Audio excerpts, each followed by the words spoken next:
Hey guys, tonight we're travelling back to a time when wearing the wrong necklace could get you accused of witchcraft, falling in love could bring down an entire church, and absolutely nobody washed their hands, except maybe to prepare for an execution. Welcome to Tudor England, and at the heart of it all is Anne Boleyn, fashion icon, political lightning rod and queen, whose hand, yes that hand, became the centre of one of history's weirdest, most persistent rumours. You've probably heard it whispered somewhere, that Anne Boleyn had 6 fingers, that she wore a ring to hide something, that what they found on her hand after her death wasn't just shocking, it was straight up medieval creepy. Now listen, you probably won't survive this. Not in the literal sense, you're not getting dragged to the tower or anything, unless your fan cuts out and you start sweating in your sleep. But emotionally, psychologically, once we step into this world of backstabbing courtiers, love letters laced with Latin puns and royal tantrums over daughters being born instead of sons, yeah, you're going to need some hot tea and a long nap afterward. So before you get comfortable, take a moment to like the video and subscribe, but only if you genuinely enjoy what I do here. I mean, I'm about to spend 30,000 words describing the suspicious anatomy of a long-dead queen for your listening pleasure. That's love. Also, drop your city and what time it is right now in the comments. I want to know who else is wide awake at 3 AM pretending they're in a corset. Now, dim the lights, maybe turn on a fan for that soft background hum, and let's ease into tonight's journey together. It starts with a glint. You see it before you see her. A soft, silvery shine catches your eye in the flickering candlelight. You blink, thinking maybe it's just the glow bouncing off someone's jewelled belt or the rim of a wine goblet. But no, it's a ring. A strangely modern-looking ring, considering the setting. Thick gold, not delicate like the others worn in this century, and embedded with an oval ruby so deep red it almost looks black. You lean in, eyes narrowing, and that's when you see the hand it's on. It's pale, like the underside of a mushroom with skin so thin the veins beneath it map out in bluish rivers. And long too. Elegant, yes, but also somehow off. The fingers taper too slowly. There's something extra at the edge. A kind of fleshy nub beside the pinky. You instinctively recoil, your stomach giving a weird little twist. The hand retracts, and the sleeve of a richly embroidered gown slips down to cover it. The ring vanishes with it, like it never happened. You turn to ask someone if they saw it too, but suddenly you're not in the room anymore. You're falling, not the panic kind of fall, more like someone's lowered you gently backward into a feather bed made of history. You smell wax and something herbal, lavender maybe, or rosemary. The air feels dense, like it has been exhaled by too many people too many times. You open your eyes and you're standing in a corridor lined with stained glass and wall tapestries that are actively trying to depict someone being burned alive. Very comforting. You check your clothes, still pyjama pants. Awesome. Somewhere nearby you hear music. A lute, maybe 2. Someone is laughing in a way that feels rehearsed. You've arrived. Welcome to the court of King Henry VIII. It's the early 1530s, and the king is busy rewriting the religious and marital laws of England, so he can marry a woman who, according to half the kingdom, is an actual witch. You pass a group of courtiers whispering near a window. One of them glances toward you, and then toward the centre of the great hall, where a woman is holding court with the confidence of someone who knows exactly what people say about her, and doesn't care. Her dress is black velvet. Her eyes are locked onto the king's like she owns him. That's Anne Boleyn. She turns, just for a moment, and lifts her hand to tuck a strand of hair behind her ear. There it is again. The ring. You stare. It's the same one. Same carved ruby. Same 2 smooth gold band. But this time you can really see the hand beneath it. It's not monstrous, not really. But there is something unnatural. Her fingers are long, yes, but it's the pinky that unsettles you. There's an extension, a sliver of flesh, maybe a growth, maybe nothing, that hugs the edge of the finger like a half-formed twin. It's subtle, just enough to make you wonder, were the rumours true? One courtier leans to another and murmurs, "The witch's mark," hidden under her ring, no doubt. The other just nods, eyes darting to see who's listening. And here's the weirdest part. It's not just a gossipy aside. That little anomaly on Anne Boleyn's hand is going to follow you like a ghost throughout the rest of her story. In portraits, in whispered tales, in modern articles that clickbait you with headlines like, "Oh, what they found on Anne Boleyn's hand will shock you." This isn't just bedtime gossip. This is the kind of detail historians argue over like it's a national emergency. Was it a sixth finger? A nailless nub? A small mole? Was it even real? What's stranger is how people reacted to it. In a time when deformities were interpreted as signs of divine judgment or demonic influence, Anne's alleged extra finger became a kind of political weapon. They called her a temptress, a sorceress, a usurper, anything that made her seem unnatural, and yet here she is, catching the king's eye, stealing his heart and preparing to become Queen of England. All while wearing that ring. You suddenly feel watched. Not by her. By history itself, maybe. You're not supposed to be here snooping on this ring, this hand, this woman. But too late. You've already seen it. The glint, the finger, the story hidden inside the jewel. And whether the truth lies in bones, in rumours, or in something far stranger, you're going to find out. Eventually. Your feet hit the ground, hard cobblestone, uneven and worn down by a million footsteps before yours. And you realise you're no longer just peering into Anne's world from the shadows. You're in it, fully, absurdly in it. Somewhere behind you, a stable boys are being scolded for letting a horse chew through its own reins. Nearby, a group of ladies-in-waiting breeze past, leaving behind a blur of perfumes, rosewater, musk, and something faintly vinegary that might just be Tudor deodorant. You're standing outside the gates of Greenwich Palace, trying very hard not to look like someone who just fell through time in sweatpants. The palace looms in front of you like a fortress made of red brick and bad decisions. Every spire, every arched window looks like it could whisper secrets.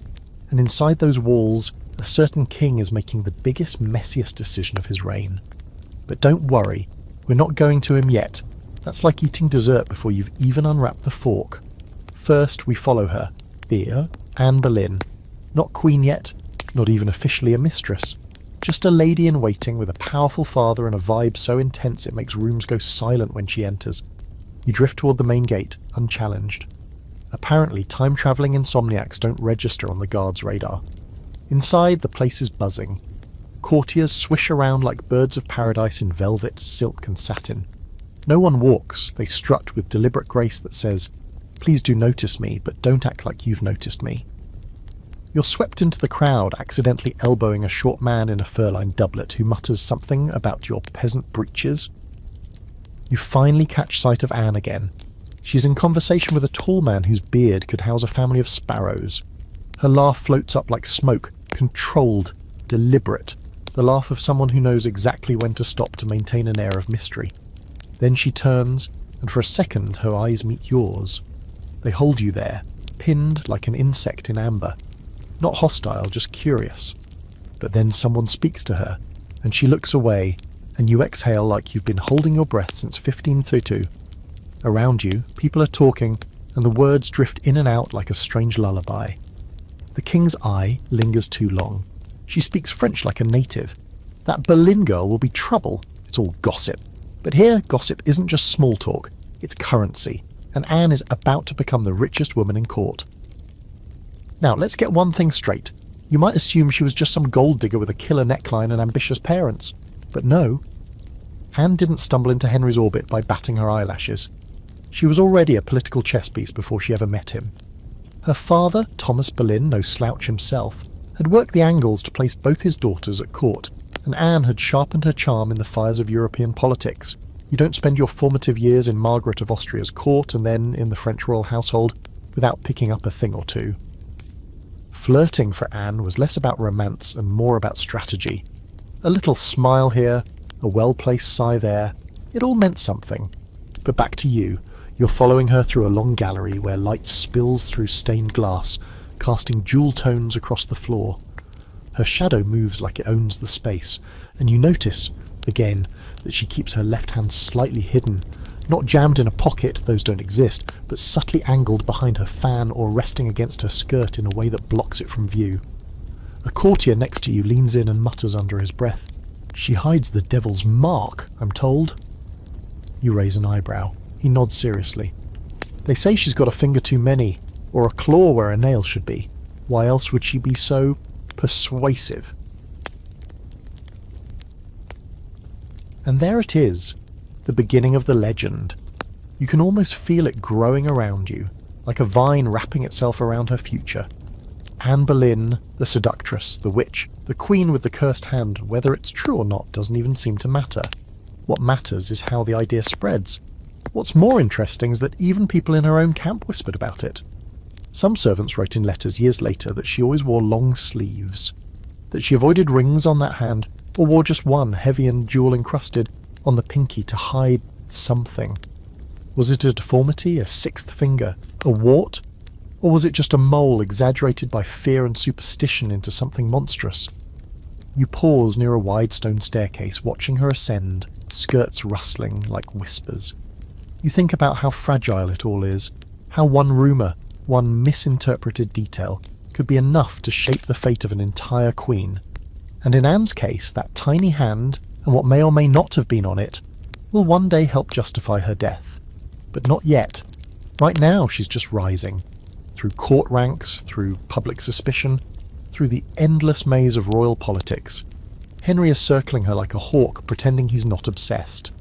His marriage to Catherine of Aragon is in shambles, and Anne is the perfect distraction. Exotic, intellectual, a little bit dangerous. You wonder if she knows what's coming, if she's already read the ending and decided to walk toward it anyway.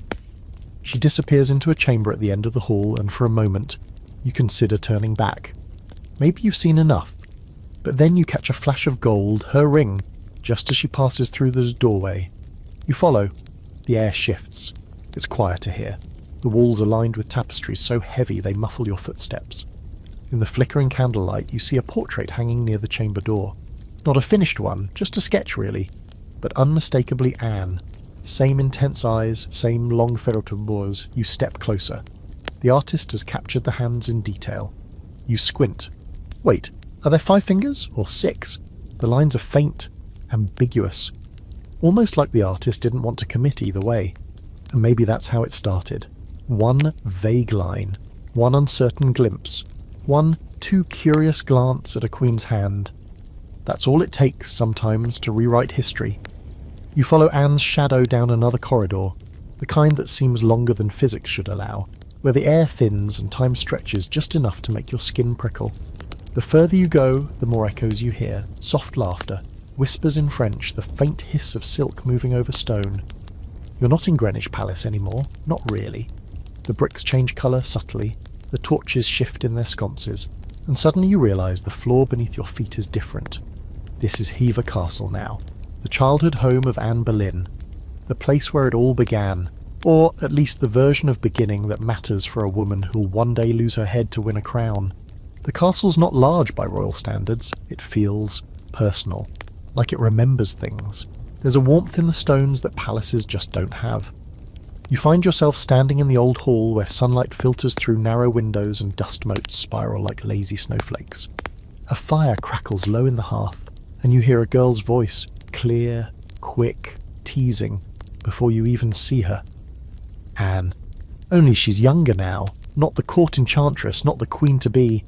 Just a girl with sharp eyes and an even sharper tongue, watching her tutors with a mix of amusement and quiet superiority. She's maybe 13, maybe a little older, and she already looks like she knows she's not meant for a quiet country life. Her posture is perfect. Her smile is calculated. You get the distinct impression she's been underestimated before, and learn to use that to her advantage. Her parents are in the background. Thomas Boleyn, dignified and distant, always calculating the next political alliance, and Lady Elizabeth Howard, noble and cool, from one of the oldest families in England. This isn't some rustic fairy tale beginning. Anne may not have been born with a crown on her head, but she was no pauper. The Boleyns were a rising family, wealthy and well-connected, with a solid grip on court politics. Still, for all their ambition, Anne's path wasn't guaranteed. Her older sister Mary had already started climbing that ladder, and would fall off it in spectacular, scandalous fashion. But we'll get to her in a moment. Right now, Anne's catching your attention for a different reason. She's holding a book, and her fingers rest lightly on its spine, the same fingers you've been following. 5? Yes, 5. Or maybe... wait, there's something odd again. Just a little bump beside the pinky, visible when the candlelight hits it just right. Not a full finger, but not nothing either. You lean in for a better look, and suddenly someone walks through you. Yeah, you forgot, you're a ghost here. A weird pyjama-clad phantom slipping through Tudor time. Nobody sees you, nobody can see you, not unless history wants them to. Anne's talking about Latin now, or maybe quoting Erasmus. Whatever it is, it's something no one expects a young English girl to be fluent in. But she is, because from a young age, she's been educated like a prince, not just reading and writing, but languages, music, theology, debate. It was unusual, rare even, but her father had a plan. He wanted daughters who could charm kings, and Anne took that and ran with it. The servants mutter things when she leaves the room. Strange little thing, one says, too clever by half. Another mutters, there's something not right about her hand, and you freeze again. There it is, even here, even now. You slip into her bedroom, small and neat, with a wooden crucifix above the bed and an old tapestry showing a unicorn drinking from the fountain, which is a weirdly graphic medieval metaphor for virginity, but don't worry about it. On the table near the window is a mirror. Not glass, but polished metal. You watch as young Anne sits and studies herself, tilting her face slightly this way and that. She doesn't smile. Her expression is all calculation, not in a vain way, not exactly, more like she's practicing, learning how to use her face as a weapon. You wonder if she already knows how dangerous beauty can be, or how much more dangerous it is when it comes with intelligence. There's a small wooden box on her dressing table. She opens it, revealing a single ring, thin, silver, with a faded blue stone. Not the one you saw before, but almost a prequel. She slips it onto her pinky finger, hesitating as the band grazes that odd little bump.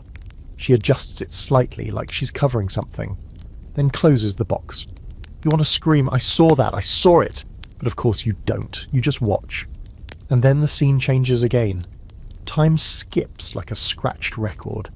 You're outside now, in the castle gardens, and Anne is walking beside her sister Mary. There are maybe 16 and 18, respectively. And if you think Anne is intense, Mary is her opposite. Warm, breezy, already daydreaming about court life and French romance novels. You hear Mary teasing Anne about not smiling enough, about how she scowls too much when she studies Greek. Anne shrugs it off. Then Mary says, "You should marry a poet, someone who won't notice your hand." Anne freezes. "What?" she snaps. Mary looks startled. "I didn't mean..." But Anne is already gone, walking faster, disappearing into the hedges. So yeah, the rumour is already alive. Whether it's real or not doesn't seem to matter. The idea is there, lingering like smoke around a candle. Even her own family notices. And this is long before the king, long before the crown, long before the tower. Before any of the horror starts, there's just this girl with ambition in her blood and something strange on her hand. She re-emerges from the hedge maze a few minutes later, looking perfectly composed again, smiling even. But you see it now, that little moment, just a flicker of it, when even she wondered if people might use it against her. Spoiler, they will. The next morning, if we're calling this bizarre flow of time morning, you wake up in a velvet-draped chair, your neck stiff and your brain still marinating in early Tudor drama. Outside, bells chime across Heverston grounds, and the sky is a heavy silver, like it's about to rain accusations.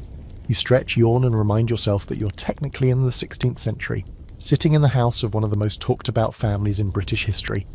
And yeah, still in your pyjamas, nobody's said anything, so let's just roll with it. Today it's Mary's turn to take centre stage. Anne's older sister, Mary Boleyn, is the sort of character history books sometimes forget to fully sketch in.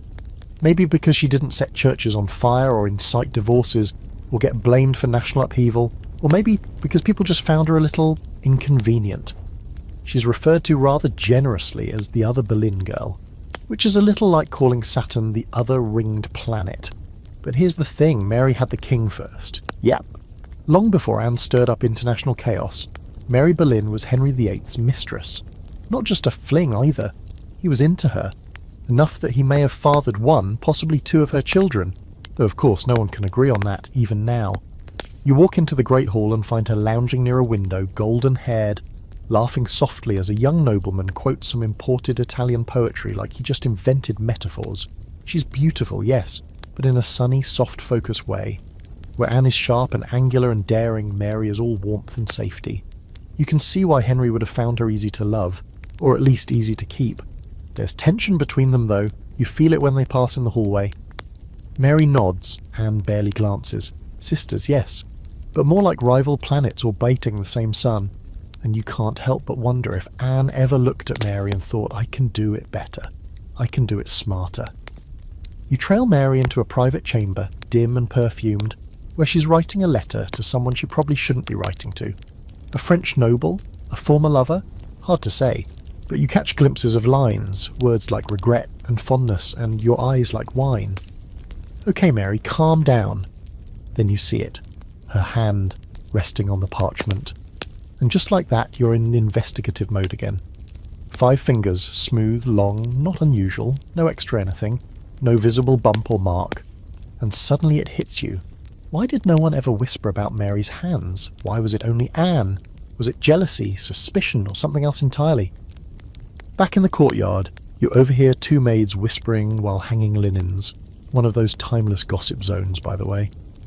They say Mistress Anne keeps her left glove on even in the bath, one says. The other gasps. That's not natural, could be a devil's gift. You want to tell them gloves in baths just sound gross. But again, ghost rules. No interruption, just observation. There's a fringe detail to this, by the way, something only the true Tudor nerds bring up. Around this time, foreign ambassadors at court start writing home about the Boleyn sisters, and they never agree. Some call Mary a great beauty, others say she's forgettable. Some call Anne dark and alluring, others describe the hair as not much to look at, but possessed of great wit. One guy even describes Anne as having a projecting tooth and a large wart under her chin. Like, sir, did Anne insult your dog or something? The takeaway? Even first-hand accounts can't make up their minds. So when people whisper about Anne's extra finger, or a strange mole on her hand, or how she uses her sleeve to hide the devil's teat, you have to wonder, are they describing what they saw or what they feared? Later that afternoon, again afternoon is loosely defined here, you sit in on a small gathering in the Boleyn drawing room. Their mother is embroidering something with terrifying precision. Anne is reading a small book of psalms. Mary is toying with her necklace. Their father, Thomas, walks in with a scroll in hand and announces that the French court has extended an invitation. He says it like someone just handed him a winning lottery ticket. You already know what this means. Mary's been to France, now it's Anne's turn. And that changes everything. Because France in this era is not just a place, it's a cultural forge. It's where English girls go to be polished into continental women. It's where you learn to speak with irony, laugh with restraint, and flirt with weaponized grace. And Anne, already clever, already noticed, is about to get her final layer of gloss. Mary rolls her eyes at the announcement. Not out of jealousy, but boredom. She's been there, done that, possibly kissed half the people involved. Anne, though. Anne's face is unreadable, calmo, but you can almost hear her mind turning, gears grinding beneath that stillness. France is her next step, her next weapon. She says nothing at first, just closes her little book and nods. That night, as the castle sleeps and the candlelight flickers low, you find yourself back in Anne's bedroom. She's alone, sitting on the edge of her bed, turning a ring between her fingers. Not the elaborate one from court, this one's simpler, maybe her own. She turns it slowly, again and again, over the bump on her hand. It's real. You're sure of it now, but it's not grotesque, it's barely there. Just enough for someone to notice if they were looking for something to hate. You wonder if she thinks about hiding it forever.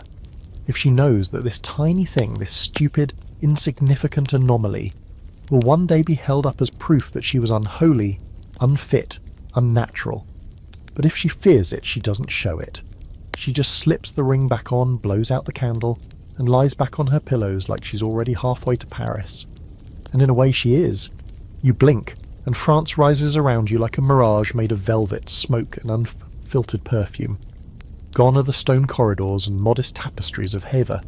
Now you're standing in the middle of something straight out of a late Renaissance fever dream. Satin-draped walls, ceilings painted with gold-leafed angels, and courtiers who look like they woke up and chose excess. The air smells like rose oil, roasted meats, and that sweet, slightly alarming scent of too many powdered wigs in one room. Welcome to the court of Francis I, where flirtation is a daily sport, and intellect isn't just encouraged, it's seduction. Anne Boleyn arrives here a girl. She will leave as something much, much sharper. She's in the service of Queen Claude, wife of Francis I, and it's a strange sort of post. Claude is devout, quiet, and, how to put this delicately, not exactly the centre of attention. Francis, on the other hand, is a walking contradiction, charming and scandalous. a patron of the arts and a connoisseur of questionable choices, and Anne, stuck between these two polar forces, absorbs everything. The language, the politics, the fashion. You can almost see her evolving. At first, she's just another maid of honour. Pretty, sure. Clever, yes, but not yet remarkable. Then something changes. She begins dressing differently. Darker fabrics, bolder jewellery, nothing garish, but always eye-catching. She mimics French mannerisms with uncanny precision. How to tilt her head just so when listening. How to pause dramatically before responding to a compliment. How to speak without offering anything at all. She's turning herself into an enigma, and people start to notice. There's a party, several actually, because this court basically lives off theatrics, and you see Anne walking through the crowd like she's solving a puzzle everyone else is just admiring. She's no longer the quiet girl from Kent. She's speaking French like she was born to it, quoting Petrarch, and mocking poor poets with gentle cruelty. Someone introduces her as La jeune Anglaise avec des yeux de glace. The young Englishwoman with ice eyes. You're not sure if that's a compliment or a warning. Now the rumours start again, though in this setting they wear different clothing. You hear one noblewoman whisper that Anne's hand is curiously shaped. Another claims she saw her wearing gloves even while dancing. One man swears she cast a spell on a visiting Spanish envoy because he couldn't stop stammering. Okay, maybe he just had a stammer. But still, the legend keeps mutating. This is where things get weird, by the way. Some fringe accounts claim that Anne met with an old midwife in Rouen, who read her palms and gasped at what she saw.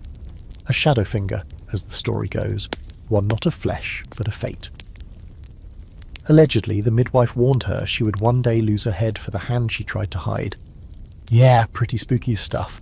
Historians largely dismiss that as folklore layered on after the fact, but even now you feel a little cold imagining that conversation in a dark cottage outside the city. And then there's a dance. It's midsummer. Music everywhere, lanterns swinging in the trees. Francis Thanes is watching from his seat with a smirk that probably makes most fathers nervous. Anne steps into the clearing, not the lead dancer, but somehow the one everyone's watching. Her movements are fluid, measured. You can't take your eyes off her hands, how she waves them, where she keeps them, never quite letting her left one trail, always keeping it close. You inch closer as she spins past you. For the briefest moment, the sleeve of her gown rides up. You see it again. A small fleshy protrusion near her pinky. No more than the size of a pearl. Almost elegant, if it weren't so charged. She's hidden it beneath a cluster of rings, some real, some clearly decoys, but in motion it shows. Your eyes lock with hers for half a heartbeat. She knows you saw, but she doesn't flinch, just keeps moving, smile poised, like she dares you to say something. Later that evening, as laughter fades and candles burn low, Anne sneaks out to the gardens. You follow like the utterly non-creepy historical ghost you are. She walks along the hedge maze with purpose, then pauses by a fountain shaped like a lion, swallowing its own tail. There, she removes one of her gloves and studies her hand in the moonlight. Not with shame, with calculation. "I'll never be invisible again," she whispers. It's not meant for you, but you hear it anyway. That's when you realise the hand isn't just a flaw, it's a choice. She could have hidden it forever. Worn gloves day and night. Let the rumours die. But she doesn't. Instead, she lets the mystery grow. She lets it fester in the minds of the nobility. Lets it hang like incense over every room she enters. Because in this world, power is perception. And Anne has learned to make people see exactly what she wants. Before she leaves France, there's her final event. A masquerade ball, because of course. Anne appears in black and gold, masked in silver, her hands clad in matching silk. Someone whispers she looks like a vision of death. Others say she resembles the goddess Diana. You see her dance with a poet, laugh with a bishop, walk away from a man who tries to touch her too familiarly. And the next day she vanishes from court. She's going back to England. But the girl who arrived is not the woman returning. She's refined now, refracted. She's something England isn't ready for, French polish over English ambition. Dangerous, dazzling, and already building a legend. And yeah, the hand? It's still there. Still strange, still half fact, half fear. But Anne's not hiding it. Not anymore. She's turning it into part of her mythos. One courtier even writes that she wears a bewitched ring that gleams darker than the stone permits. Sound familiar? Yeah, she brought the ring back with her. And soon so much more. The Channel crossing is choppy, grey and cold enough to sting your teeth, but Anne barely notices. You're with her on the deck of the ship, huddled beside a mast like a particularly nosy barnacle as she stands near the prow, one gloved hand gripping the rail, the other hidden beneath a dark velvet cloak. England rises on the horizon, a low smear of cliffs and winter trees, and it's almost too poetic. She's leaving behind the glitter and scandal of France, the court of whispers and mirrors, and sailing straight into the stormy gut of English politics. And she knows it. She wants it. Anne Boleyn is not coming back to play nice. The court she returns to is different from the one she left. Henry VIII's marriage to Catherine of Aragon is crumbling like a poorly built Tudor fireplace, and everyone knows it. The king is restless, furious, bored. He's been cheating openly, sloppily, with half the nobility, and yet Catherine remains queen, dignified, untouchable. Her supporters are powerful, her Spanish blood royal, her dowry enormous. Divorce isn't just messy, it's theological dynamite. The Pope's involved, God is involved. People are actually terrified to say the word annulment in public. It's a whole thing. And into this chaos walks Mand, smoother than before, cooler. Like she's been sharpened in the fires of continental politics and dipped in silk. The king sees her and forgets to blink. That part's not even poetic. It's recorded that his obsession with her began almost instantly. She wasn't like the other women he'd pursued. She didn't fawn, she didn't weep, and she definitely didn't give in. In fact, Anne's refusal to become his mistress becomes the main reason he wants her so badly. This is where the myth of her bewitching begins to truly dig in. You hear it everywhere as you trail through the court with your increasingly suspicious-looking modern clothes and zero qualifications. She has cursed him. She must be using potions. There is a secret in her blood, and yes, she hides a finger too many beneath her glove. You want to yell at them. Maybe he just likes her because she has boundaries.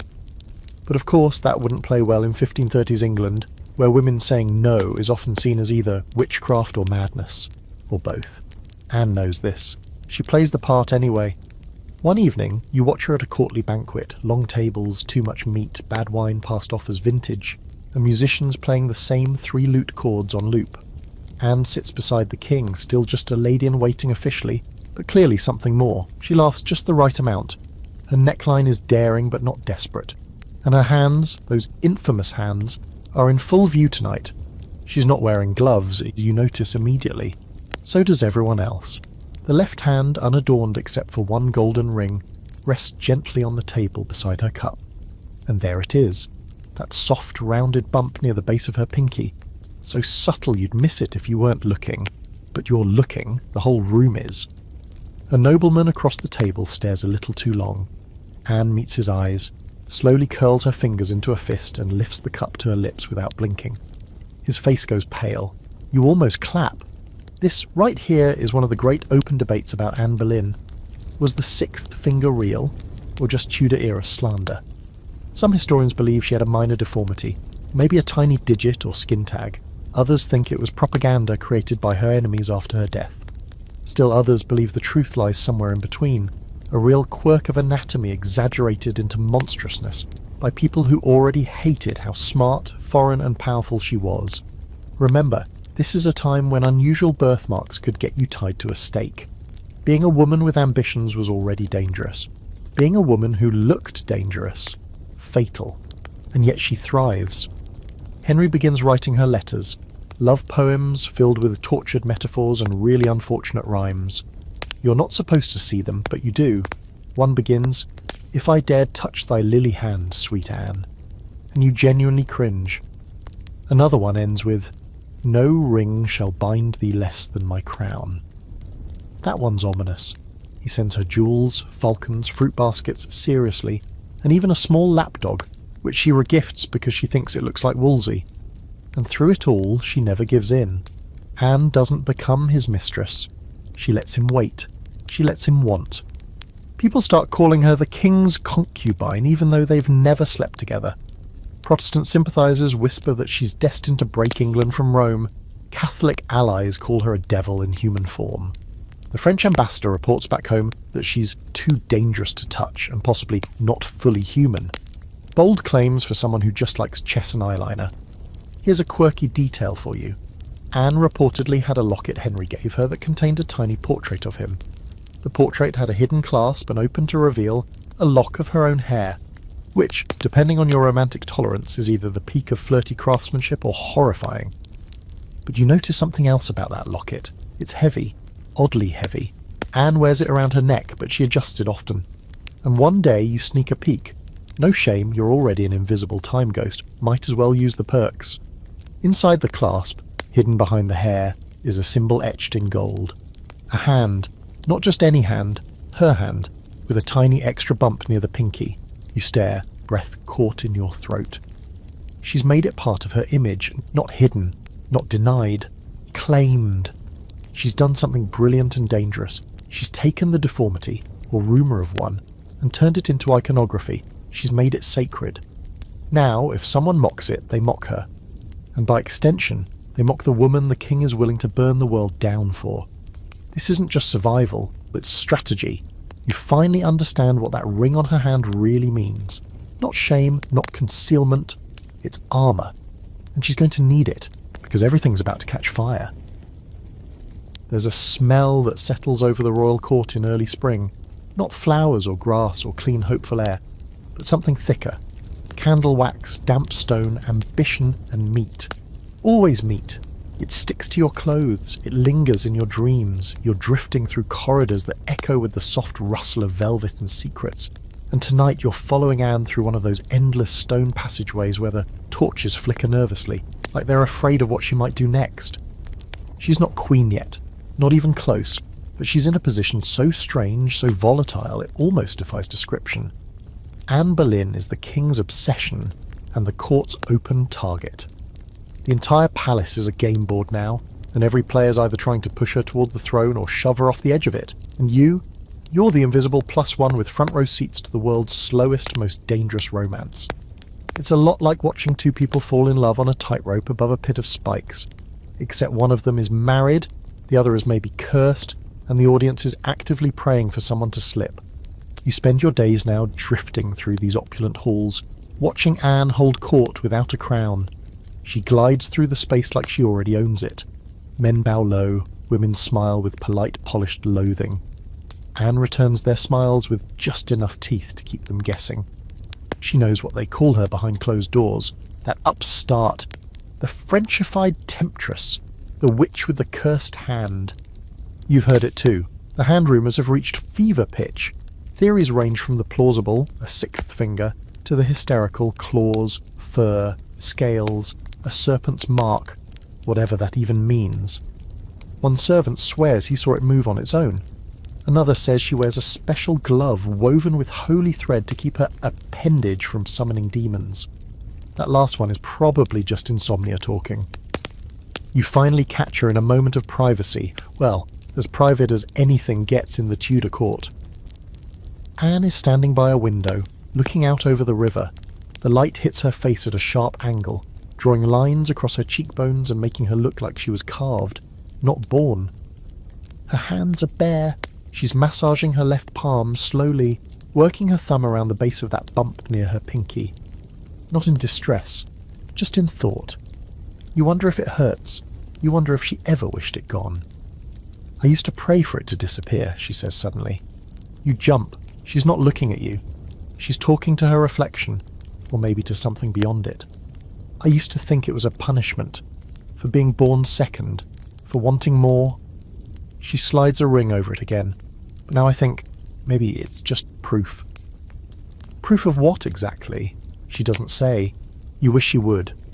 Later you follow her through the garden maze, the one that loops and twists like Henry's logic. He's there, of course, the king, waiting near a marble fountain shaped like a cherub vomiting water into a bowl, because nothing says romantic tension like decorative child statuary. Henry's looking impatient, his ginger beard freshly trimmed, his cloak too ornate for a man trying to act casual.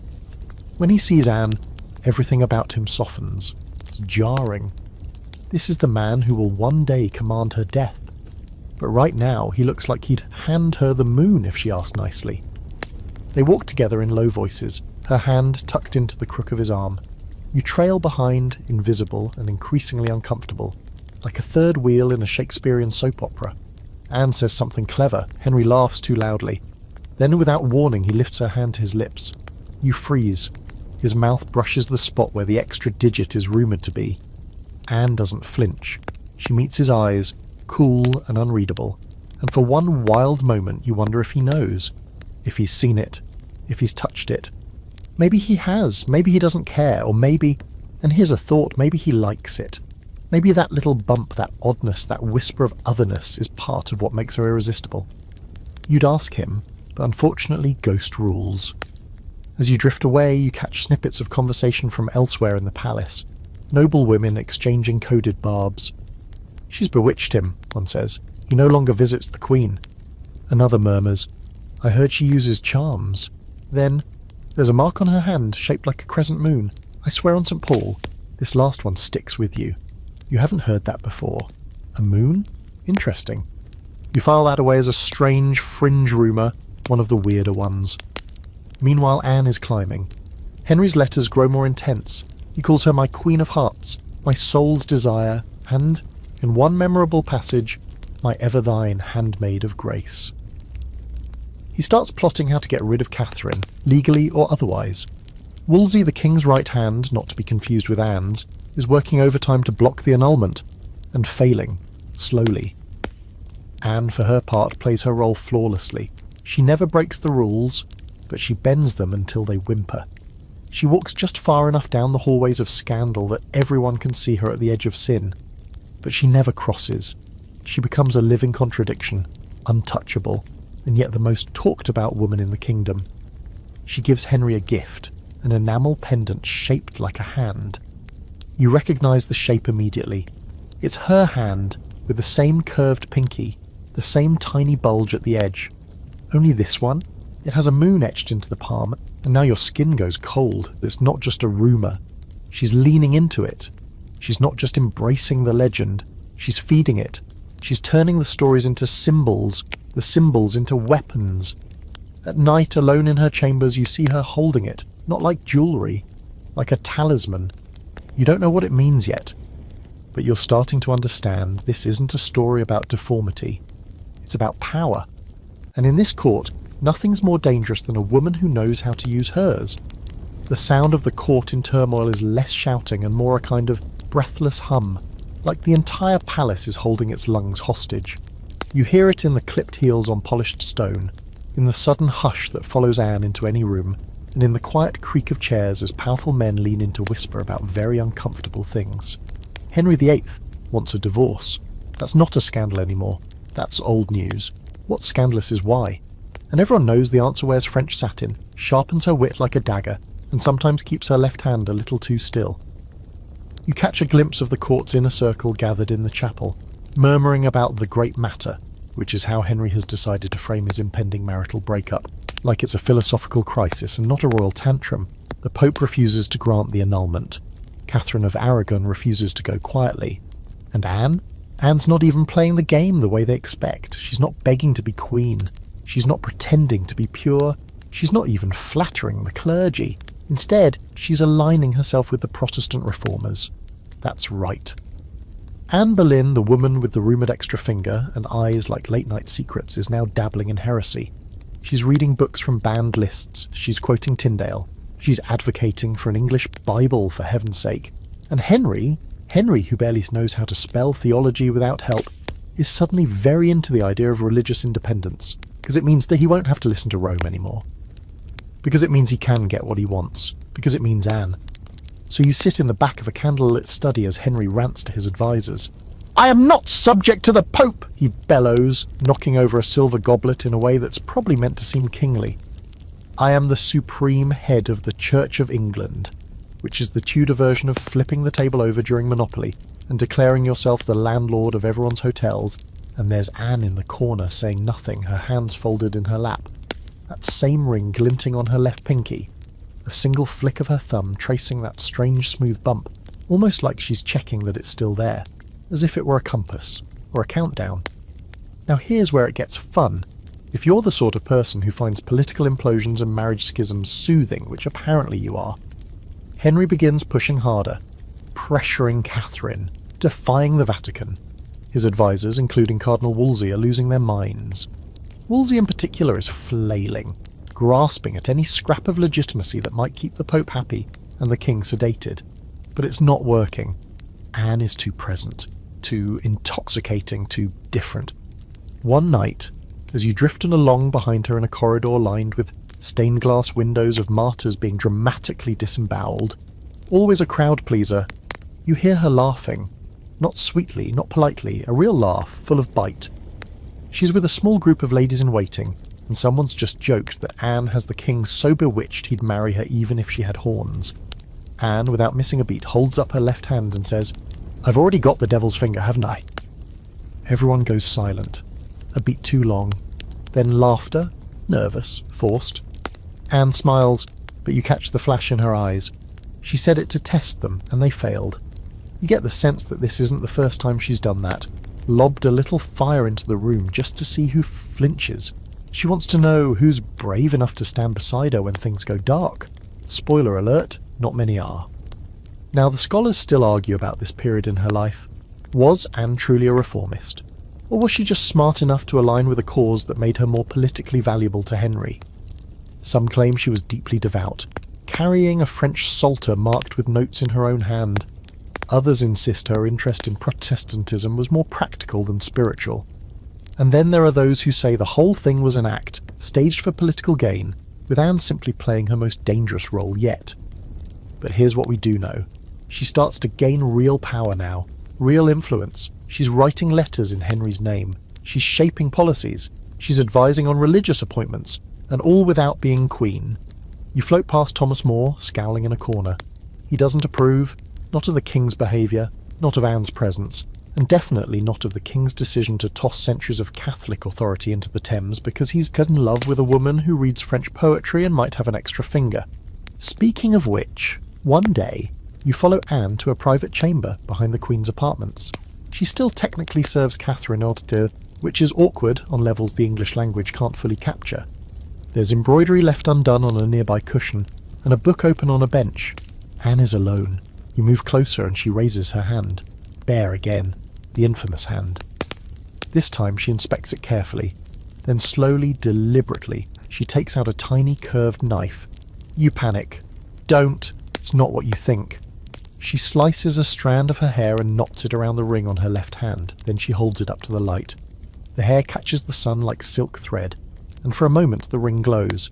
She closes her fist around it and whispers something you can't quite hear. This right here is the moment you begin to wonder. What if all the whispers had it backward?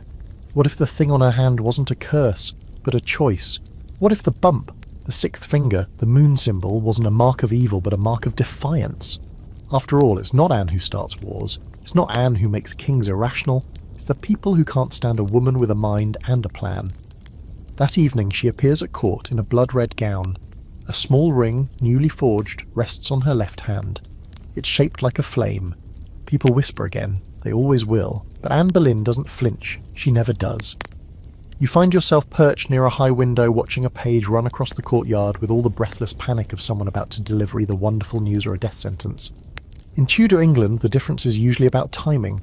Outside, clouds boil low in the sky like angry porridge, and inside, the court pulses with something just short of hysteria. Because today, Catherine of Aragon officially refuses to step down. Again. And Anne is done waiting. She no longer plays the obedient servant in Queen Catherine's household. That charade ended somewhere between the fourth annulment petition and the moment Henry built her a private suite in the palace and filled it with gold-threaded pillows and a library. Yes, a library, for a woman. The scandal practically writes itself. Anne now walks through court with her chin high, her gaze level, and her famous left hand uncovered. People flinch when they see it, not because it's monstrous, because it isn't. And that honestly might be worse. You shadow her through the palace's long gallery, her heels clicking softly on the polished stone. There's a hush around her now, like a storm cloud that started speaking Latin. Everyone knows it's only a matter of time. Catherine won't back down, the Pope won't give in, and Henry is a man whose patience crumbles faster than wet parchment. Something's got to break, or someone. Tonight, Anne sits in her chambers reading a letter from Henry.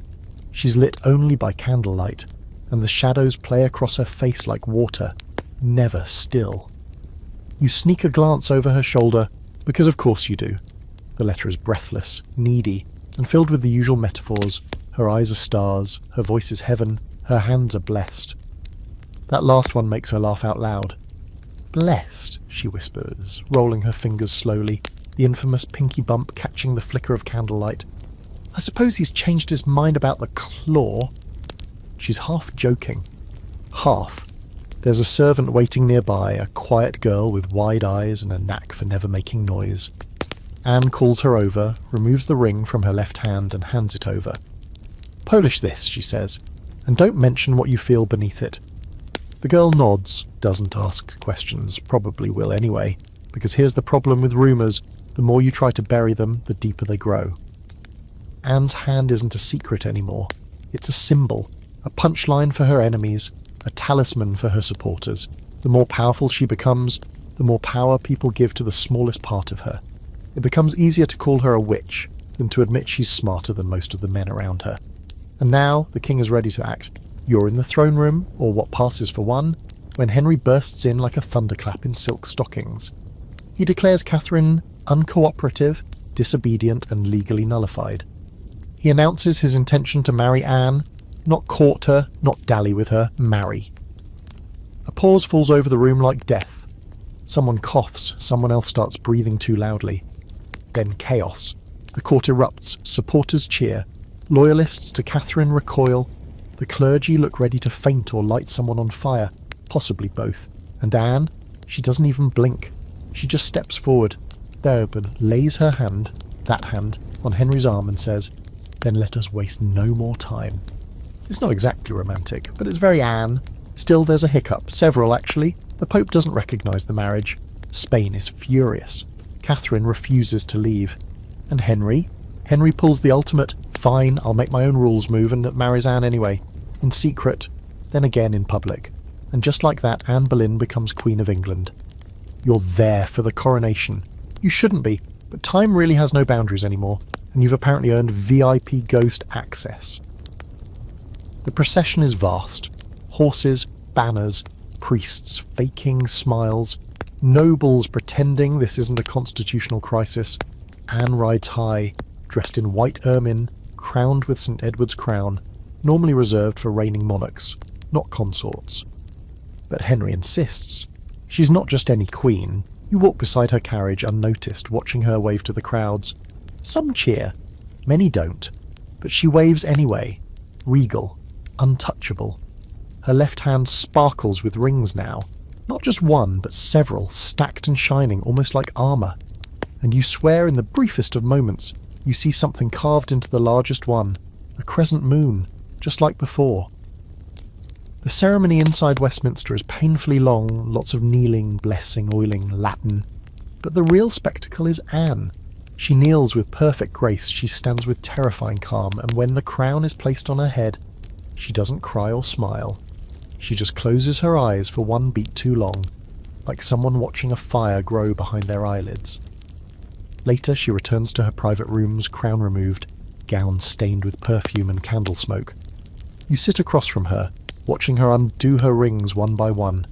The final one, the flame-shaped band, sticks slightly at the joint where the bump meets the pinky. She twists it loose, examines the skin beneath. It's pale, almost ghostly. "I thought it would go away once I was queen," she says softly. "Not to you. Maybe not to anyone. But here it is. Still me." And that's the strange truth of it. The crown didn't erase her. It only magnified her. She's the Queen of England now. She has everything she asked for, and absolutely no idea what it's going to cost her. The bells still haven't stopped ringing. It's been weeks since Anne Boleyn's coronation, and London is stuck in a weird space between celebration and judgment, like the whole city's holding a fake smile while eyeing the exit. You drift through the cobbled streets, listening to townspeople argue over whether she's a whore, a prophet, or a queen sent by Satan himself. Everyone agrees on one thing, though: this marriage has changed England forever. And not in the relaxing, let's take a walk by the river sort of way. More like tectonic plates shifting under a rickety Tudor house. Something big is cracking. Back at court, Anne moves through her new role with the sort of determination that terrifies and impresses in equal measure. She's now Queen Anne, officially, legally, and unapologetically. And she is everywhere. She's overseeing her household like a general, attending court sessions with a quiet smirk, and continuing to advise Henry in private, especially on the selection of clergy now that he's made himself the supreme head of the Church of England, which, let's just be honest, is basically the political equivalent of changing your religion mid-fight just to win the argument. Anne wears her crown often. Some queens lock theirs away for ceremonies. Not Anne. She makes sure people see it, and just as frequently, she wears that same ring on her left pinky, the one that always seems a little too snug, the one that covers just enough of whatever lingers at the edge of her hand. Rumours haven't died down. They've metastasized. Now, people don't just say she has a sixth finger. They say it curls like a claw, that it grows longer with every full moon, that she keeps it bound under enchanted gold to stop it from turning on her in her sleep. You know, normal royal gossip. Meanwhile, her enemies aren't hiding anymore. Catherine's supporters have become openly hostile. The Spanish ambassador refers to Anne only as the concubine, even in formal dispatches. The nobles split like rotten fruit, some bending toward the king's new order, others clinging to the old ways and Queen Catherine's dignity. And then there's Thomas More, who resigns rather than recognise Anne as queen. He'll pay for it later, but for now he walks out with his moral compass held annoyingly high. And you're everywhere. You're the ghost in the gallery, the breeze in the corridor, watching history from inches away as it leans over a cliff and shrugs.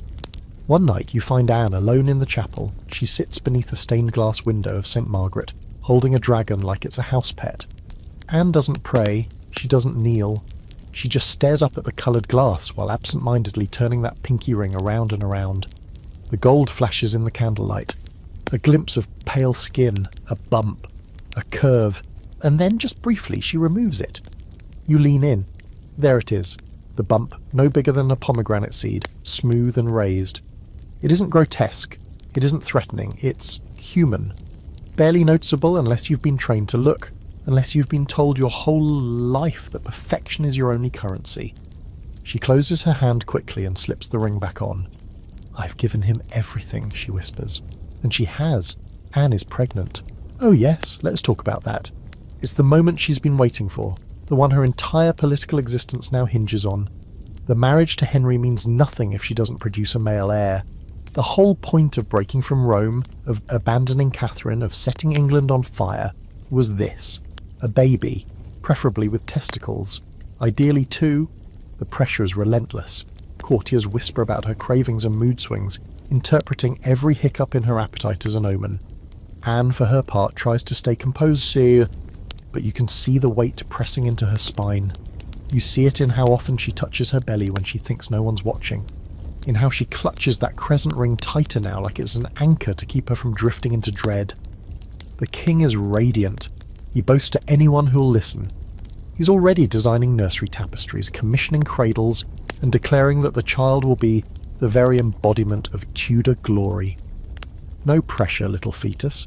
Anne's doctors are cautious but confident. They say her health is good, that the child is strong, and yet, late at night, you catch her pacing her chambers, barefoot and restless, stopping only to stare at her reflection in the long mirror near her bed. "This hand has always brought questions," she mutters. "Let it bring answers now, oh." And then the moment arrives. You're there when the labour starts. You shouldn't be. But time doesn't care anymore. Anne is screaming, teeth bared, nails clawing at embroidered sheets. Her ladies flutter around her, equal parts panicked and reverent. Midwives shout about progress, about strength, about bearing down. Henry isn't in the room. Of course not. He's pacing somewhere else, probably muttering to God that he deserves a son, and that his past sins should really count as character development. And then, at last, crying. A child. You hold your breath. A girl. The room goes quiet. Anne stares at the bundle in her arms, the tiny, perfect face, the red cheeks, the little fists, and she smiles. The others don't. The midwife looks at the floor. One of the ladies gasps, but swallows it quickly. The child is healthy, strong, but not a boy. You watch as Anne holds her daughter close and whispers something you can't quite hear. Later you'll find out she names her Elizabeth, a name that sounds soft now but will one day thunder across the world. Henry is disappointed. Of course he is. He says all the right things. She'll be a great queen one day, or God will bless us with sons soon enough. But you can already see the flicker of doubt setting in behind his eyes, the stories that will take root in that silence. And Anne? She walks out of the birthing chamber tall and composed, her daughter in her arms and her rings shining like battle medals, especially the one on her left hand, the crescent ring, the one people whisper about. You think about that bump beneath it still there, still causing ripples. She's done her part, she's a queen, she's a mother. She's rewritten the laws of England for this moment. But for Henry, and for her enemies, it's not enough. Not yet. The days after Elizabeth's birth stretch out like taut string, holding their breath as if a second miracle might drop from the sky to save Anne's throne. You walk beside her through those long, drawn-out hours, watching the court react to the new arrival with a strained mix of politeness and disappointment. There are still congratulations, sure, gifts arrive, a celebration is held, but it all feels thinner. Like everyone is pretending not to notice that the cradle doesn't contain the long-awaited male heir. The child is a girl. Beautiful, healthy and royal, but still, just a girl. Anne carries herself like it doesn't matter, like the world will simply adapt. And maybe, if it were just the world, it could. But this is Tudor England, and this is Henry VIII we're talking about. A man whose ego is only slightly smaller than his appetite for changeable affection. For now, he still calls Anne his sweetheart, still strokes her cheek in front of courtiers, still kisses her hand, even the left one, as if he hasn't started looking over her shoulder toward the next possibility. You catch her watching him sometimes when he doesn't notice. That hand, the one with the crescent ring, the one you know better than your own by now, twitches ever so slightly. Anne Boleyn has never looked nervous before, but now she looks like a queen counting the days since her last miracle, and wondering when the crown will start to rust. The thing about the ring is, you're not the only one noticing it anymore. Whispers that once lived behind fans and tapestries have begun to emerge in public spaces. She keeps the devil's charm beneath her ring, one courtier mutters. It guards the mark she was born with. Another insists he saw it flash during Elizabeth's christening, a glint beneath the band, like a claw made of pearl. There's no end to the theories. Some say it was an old Flemish curse passed through her mother's line. Others claim it's the result of a bargain struck in France. The hand, the finger, the bump, it's all become folklore now. A reason to blame her for things that have nothing to do with her body and everything to do with power. And then there's the fringe account you stumble into while eavesdropping on two tipsy nobles in a back gallery. One swears Anne's ring is engraved not just with a crescent, but with a date. A Roman numeral sequence. He didn't recognise it at the time, but he says he's never forgotten the feeling he had when he saw it. Like I was looking at a clock ticking down, he says, eyes glazed. And I couldn't tell whether it was counting toward her glory or her end. Yeah, that's not unsettling at all. Still, Anne doesn't flinch, and at least not where anyone can see. She hosts banquets, she meets with ministers, she promotes her allies and gently sabotages her rivals. She even makes nice with a few of Catherine's former ladies-in-waiting, inviting them to her inner circle, as if to say, look, I can be merciful too. And she remains, above all else, queen. Her daughter Elizabeth grows into a chubby, sharp-eyed little thing who already seems to be studying the court like it's a chessboard. You like her. She burps with authority. But Anne is restless. She knows she needs to produce a son. It doesn't matter how dazzling her mind is, how charming her presence, how strategically useful she's been to England's religious realignment. In Henry's eyes, her job is unfinished, and unfinished queens have a habit of being replaced. You sit with her late one night as she reads over a letter from the Archbishop of Canterbury. Her eyes scan the page quickly, her fingers turning the parchment with that same grace that once fascinated Henry.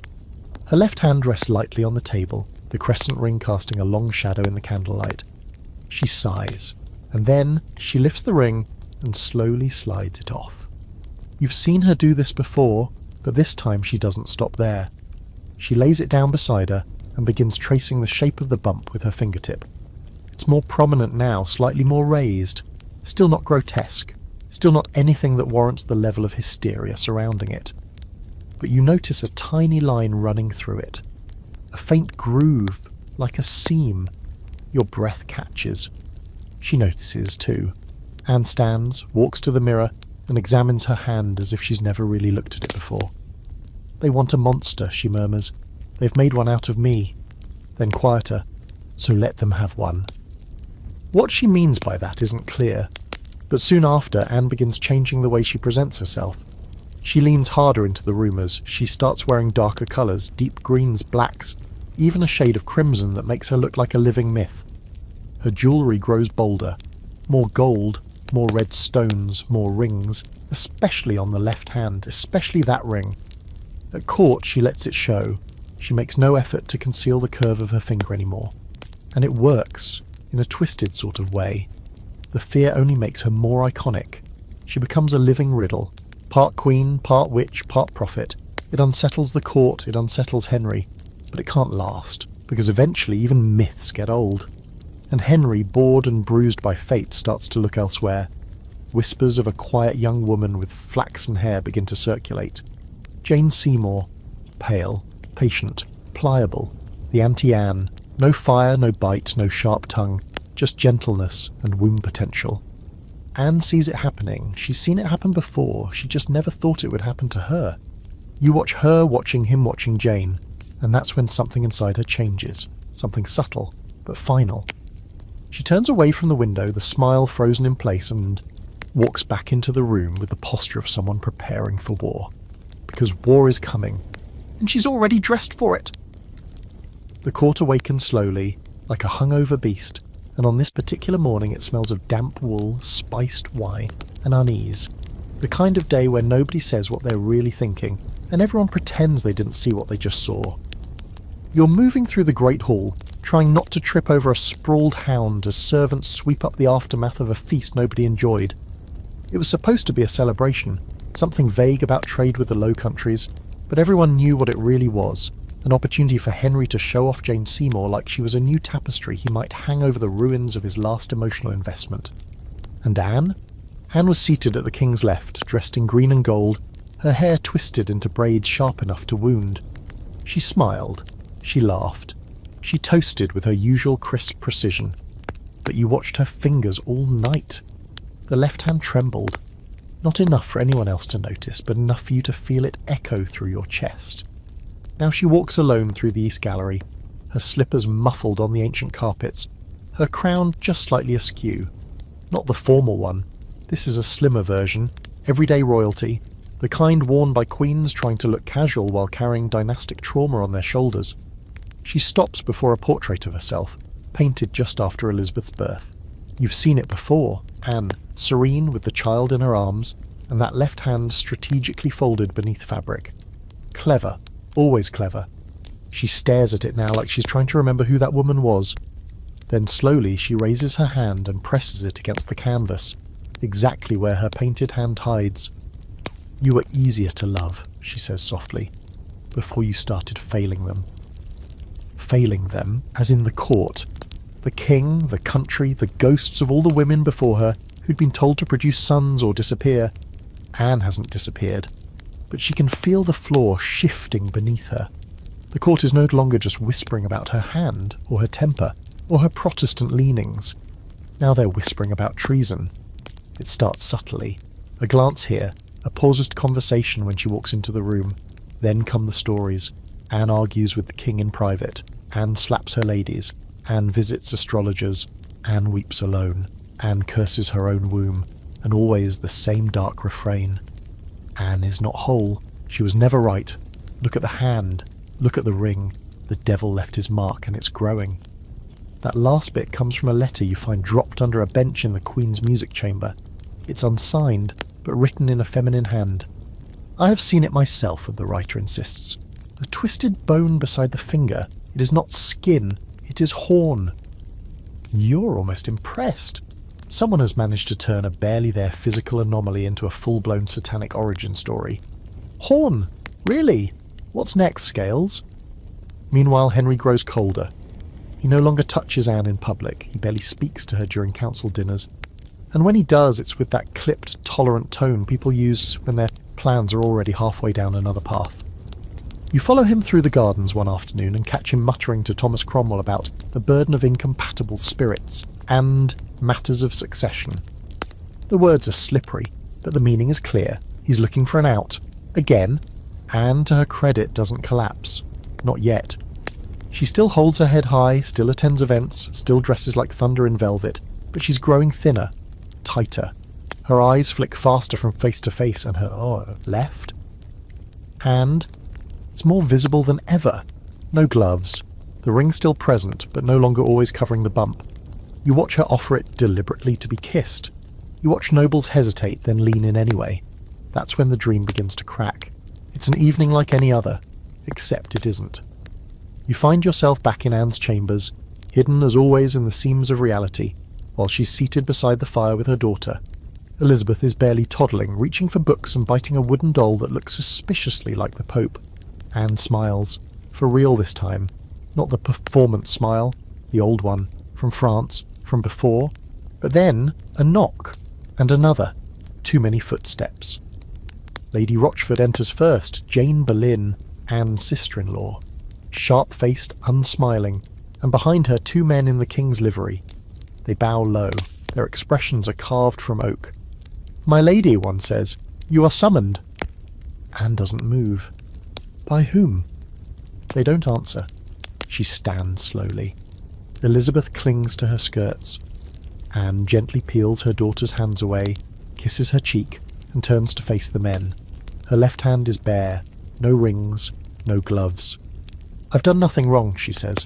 Neither man responds, but one does glance, just for a split second, at the bump on her pinky. It's not curiosity, it's calculation, like he's logging it for the record, for the eventual trial.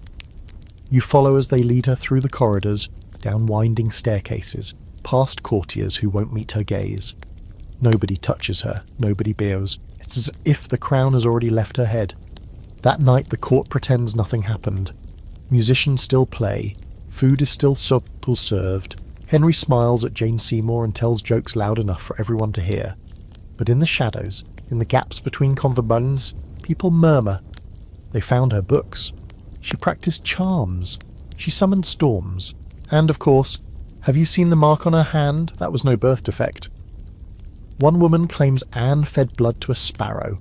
Another says her hand once bled for a week without a wound. A third swears she saw a ring engraved with a serpent devouring its tail. You want to scream, but there's nothing to say. You know the truth. That bump on her finger was never a curse. It was never a spell. It was just a bump, a small, meaningless thing, until they needed it to mean something. It's quiet in the Queen's apartments now, too quiet. The kind of silence that creeps under doors and nestles in folds of brocade hanging in the air like smoke after a fire. You're back in Anne's chambers, except they're not hers anymore. Not really. Half the candles are unlit. The fire has burned low. Servants scurry through, collecting her things with careful hands, folding gowns and tucking away jewellery, as if the fabric might explode if handled too roughly. And on the vanity sits the little carved ring, the crescent moon one, left behind. Anne Boleyn has been taken to the tower, not officially imprisoned, not yet, but removed, contained, and the court is spinning fast like a wheel that's finally come off its axle. You wander through the great hall where a tapestry depicting St. George slaying the dragon now looks way too on the nose. Henry hasn't said much, not publicly, but he's smiling. Too much, like someone who's just been handed a solution before he even asked for one. And now the rumours are no longer subtle. They've bloomed like rot in a cellar. She seduced her own brother. She bewitched the king. She kept the blood of virgins in a silver goblet. She had a mark on her hand that glowed when she lied. That last one spreads fast, and people believe it. Of course they do, because it's so much easier to believe a woman has a devil's mark than to believe she got this far on wit and charm alone. The hand, the ring, the soft little bump, it's become a weapon. Not Anne's, theirs. But let's rewind a little. Before the tower, before the scandal, there's another moment. One that doesn't make it into the official chronicles, but you see it all the same. The night after Anne is accused of treason and adultery, still untried, unproven, she is allowed a visit with her daughter. You're there in the nursery, hidden in the shadow between 2 curtains. The room is dim, filled with the gentle, rhythmic breath of a sleeping child. Elizabeth lies in a cradle carved with vines and Tudor roses, a pale blue blanket tucked beneath her chin. Anne leans over her with a look on her face that's hard to name. Not fear, not sadness. Something deeper. A kind of exhausted clarity. She whispers to her daughter, Not nonsense, not lullabies, just words. "They'll say things about me," she says softly. "They already are. That I was cruel, that I sinned, that I had a hand cursed by the devil." She lifts her left hand, pale in the candlelight. The bump glistens faintly. Sweat or tears, or both. "But this hand held you," she says, "and you are not cursed." Then she takes the crescent ring from a pouch in her sleeve, presses it gently into the folds of Elizabeth's blanket, and walks away without looking back. The next morning Anne is escorted to the Tower under heavy guard. Not through the main gates, but by barge on the Thames, because apparently when the state wants to arrest you, it also wants to make an aesthetic event out of it. You float beside the boat as it cuts through the grey water, Anne sitting rigid in her cloak, her hands folded in her lap. She wears no jewellery, no crown, just her old court gown from before she became queen, green, simple, almost plain. She does not cry. The Tower rises ahead of her like a ghost with teeth. When she arrives, she's led through the court gate, the entrance traditionally used for traitors. It's symbolic. It's cruel. It's exactly the kind of move Henry's court likes. And when she enters her chambers, which used to house visiting royalty and are now little more than gilded cages, she turns to the captain of the guard and asks very calmly, "Am I to be allowed pen and ink?" He says yes, but you know he hopes she writes something damning. The trial is still days away, but the groundwork has already been laid. They've rounded up her alleged lovers, musicians, courtiers, even her own brother, George. None of it makes sense. The timelines don't add up. The supposed witnesses weren't even present, but logic doesn't matter anymore. The decision's already made. The trial is a script, the ending already written. And in the court, Henry is visibly moving on. Jane Seymour now walks beside him like a shadow with golden hair and a tendency to look away when people speak to her. She never raises her voice. She never debates. She is everything Anne is not. And that's the whole point. At dinner, courtiers tell jokes at Anne's expense. One man says she once made a meal fly off the table just by raising her left hand. Another claims her finger once whispered to him. Nobody questions the absurdity anymore. Anne Boleyn has become a caricature, a warning, a witch-shaped cautionary tale. The shape is unmistakable. 5 fingers, and the ghost of a 6th. That night you find yourself back in the palace. Elizabeth is asleep. The crescent ring glimmers beside her. You realise suddenly that the legend won't end here. Anne may lose her title, her life and her place in court, but the stories will keep going. The girl in the cradle, she'll grow into them. She'll carry that strange little ring, or maybe just the idea of it. And someday, long after the blood has dried on the scaffold, people will tell tales about the queen who had a 6th finger, who bewitched a king, who birthed an empire in a world that tried to break her. And maybe, just maybe, they'll remember the truth buried beneath the gossip. She was brilliant, she was bold, and she only ever needed one hand to shake a throne. The Tower doesn't sleep. Not really. Even in the deep of night it breathes. The stones creak and sweat. The wind hums through the arrow slits with a low, persistent moan, like the ghosts themselves are whispering bedtime stories to the condemned. You drift through the shadowed hallways, down narrow stairs, past flickering torches and guards who refuse to meet each other's eyes. No one wants to be the one who says her name out loud, not in this place, not tonight. Anne Boleyn is here, and that means the Tower has teeth again. Her chambers are small but clean. No chains, no dungeon walls, but no dignity either. A bed, a table, a prayer book. A single chair where she sometimes sits, motionless, eyes fixed on the slit of sky visible through the high window. She hasn't cried. Not once. You've watched her closely. She stares. She thinks. She clenches and unclenches her left hand. The bump is still there. Quiet and round, like a secret pressing its face against the veil of history. Tonight, though, something changes. It's long past midnight when Anne bolts upright in bed. There's no sound, no noise from the guards, no shout in the corridor, just a presence. You feel it too, like the room has tilted slightly, like the air has thickened. She stands barefoot and walks across the cold stone floor to the mirror, a small one, cracked in the corner, hanging crooked on the wall like even it wants to look away. She stares at her reflection, then slowly lifts her left hand. "I know you're here," she says softly. Okay, that catches your attention. You look around, certain for once that she can't mean you, but there's something in her eyes. Not fear, not madness, something calm, steady. She opens a drawer and takes out a ring, the crescent one you thought she'd left behind. Turns out she took it after all. She slips it onto her finger, and something about the way she does it feels ritualistic. They'll tell stories about this, she says, still not looking at you. About the mark, the claw, the proof. She turns, walks to the wall and presses her hand against the stone. Her fingers splay, her palm flattens, and just for a moment, one quick gut-deep moment, you swear the bump moves. You blink. Hard. Nothing. Just her hand. Anne turns back toward the bed. She sits. She begins to speak. There's a ghost in the nursery, she says. Okay, now she's just showing off. I used to feel it. She continues, when I carried Elizabeth. Not every night, but sometimes, when the wind came through the shutters, there was something watching. She's not talking to you. She's talking to the thing you didn't see, or maybe she is talking to you and you're just not the ghost she means. Either way, the air in the room shifts again. There's a pressure behind your eyes, like you're standing too close to something powerful and very old.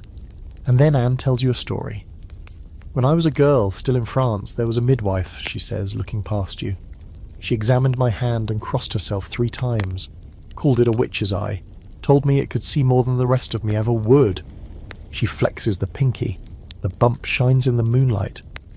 I thought she was mad, but sometimes I see things in dreams. A sword, a lion, a girl on a throne, alone. She says this so softly you almost don't catch it. She has my eyes, Anne whispers, but she doesn't cry. You know who she means. You've known since the cradle. But hearing her say it aloud chills you straight to the bone. Elizabeth. The future no one sees coming. The Queen Anne will never meet. But somehow, Anne knows. Downstairs, footsteps. The guards have returned. They bring food and blank expressions. Anne doesn't speak to them. She lifts the lid of the tray, inspects the bread, the fruit. Then she picks up a pear, turns it in her hand and frowns. You squint. It's bruised, deep dark near the stem. Not unusual, except that Anne stares at it too long. Then she sets it down, untouched. Later, when the guards leave, she murmurs, "That's twice now." And just like that, another legend falls into place. See, there's an old fringe theory, one too weird for the textbooks but too persistent to vanish, that Anne was slowly poisoned during her time in the tower. Nothing dramatic, no frothing at the mouth, just subtle decay, bruised fruit, clouded water. It sounds ridiculous until you see how careful she is now, how little she eats. You can't tell if she's paranoid or aware of something everyone else is ignoring. The next night it happens again. Another piece of fruit. Another bruise in the same spot. She doesn't touch it. She just lifts her hand, turns it palm up and traces the ring with her thumb. Not absent-mindedly, deliberately, and you drift closer. The ring is glowing again. Not literally, not like a lantern. But something in the gold catches the candlelight and refuses to let go. The crescent moon etched into the band seems deeper, sharper. Anne lowers her hand. "They can't kill me if I'm already gone," she says. "Okay." That one chills you for real. She lies down, doesn't sleep. You stay there, hovering, the air too still, your spine buzzing like static. Something's building, not in the court, in her. And out of the corner of your eye you see a shape move through the wall. Not you, not a guard, something older. You blink, nothing's there. Anne turns her head. Her eyes meet yours. "She's coming," she whispers, and you finally realise she's not afraid of death. She's waiting for it. The morning is pale and glassy, like the sky has forgotten how to colour itself in. The tower courtyard sits heavy in the hush before movement, before orders, before the rusted wheels of justice clatter to life. You're floating above the stone pathway, following the guards as they mutter and shift their halberds nervously. They've heard what's coming, of course they have. The whispers get to everyone eventually, even the men paid to pretend they're deaf. Anne Boleyn's trial is near. The Queen is accused not only of adultery and incest, but of sorcery too. Naturally, because when you can't kill a woman for being smarter than the king, you kill her for magic. And that hand is part of the evidence.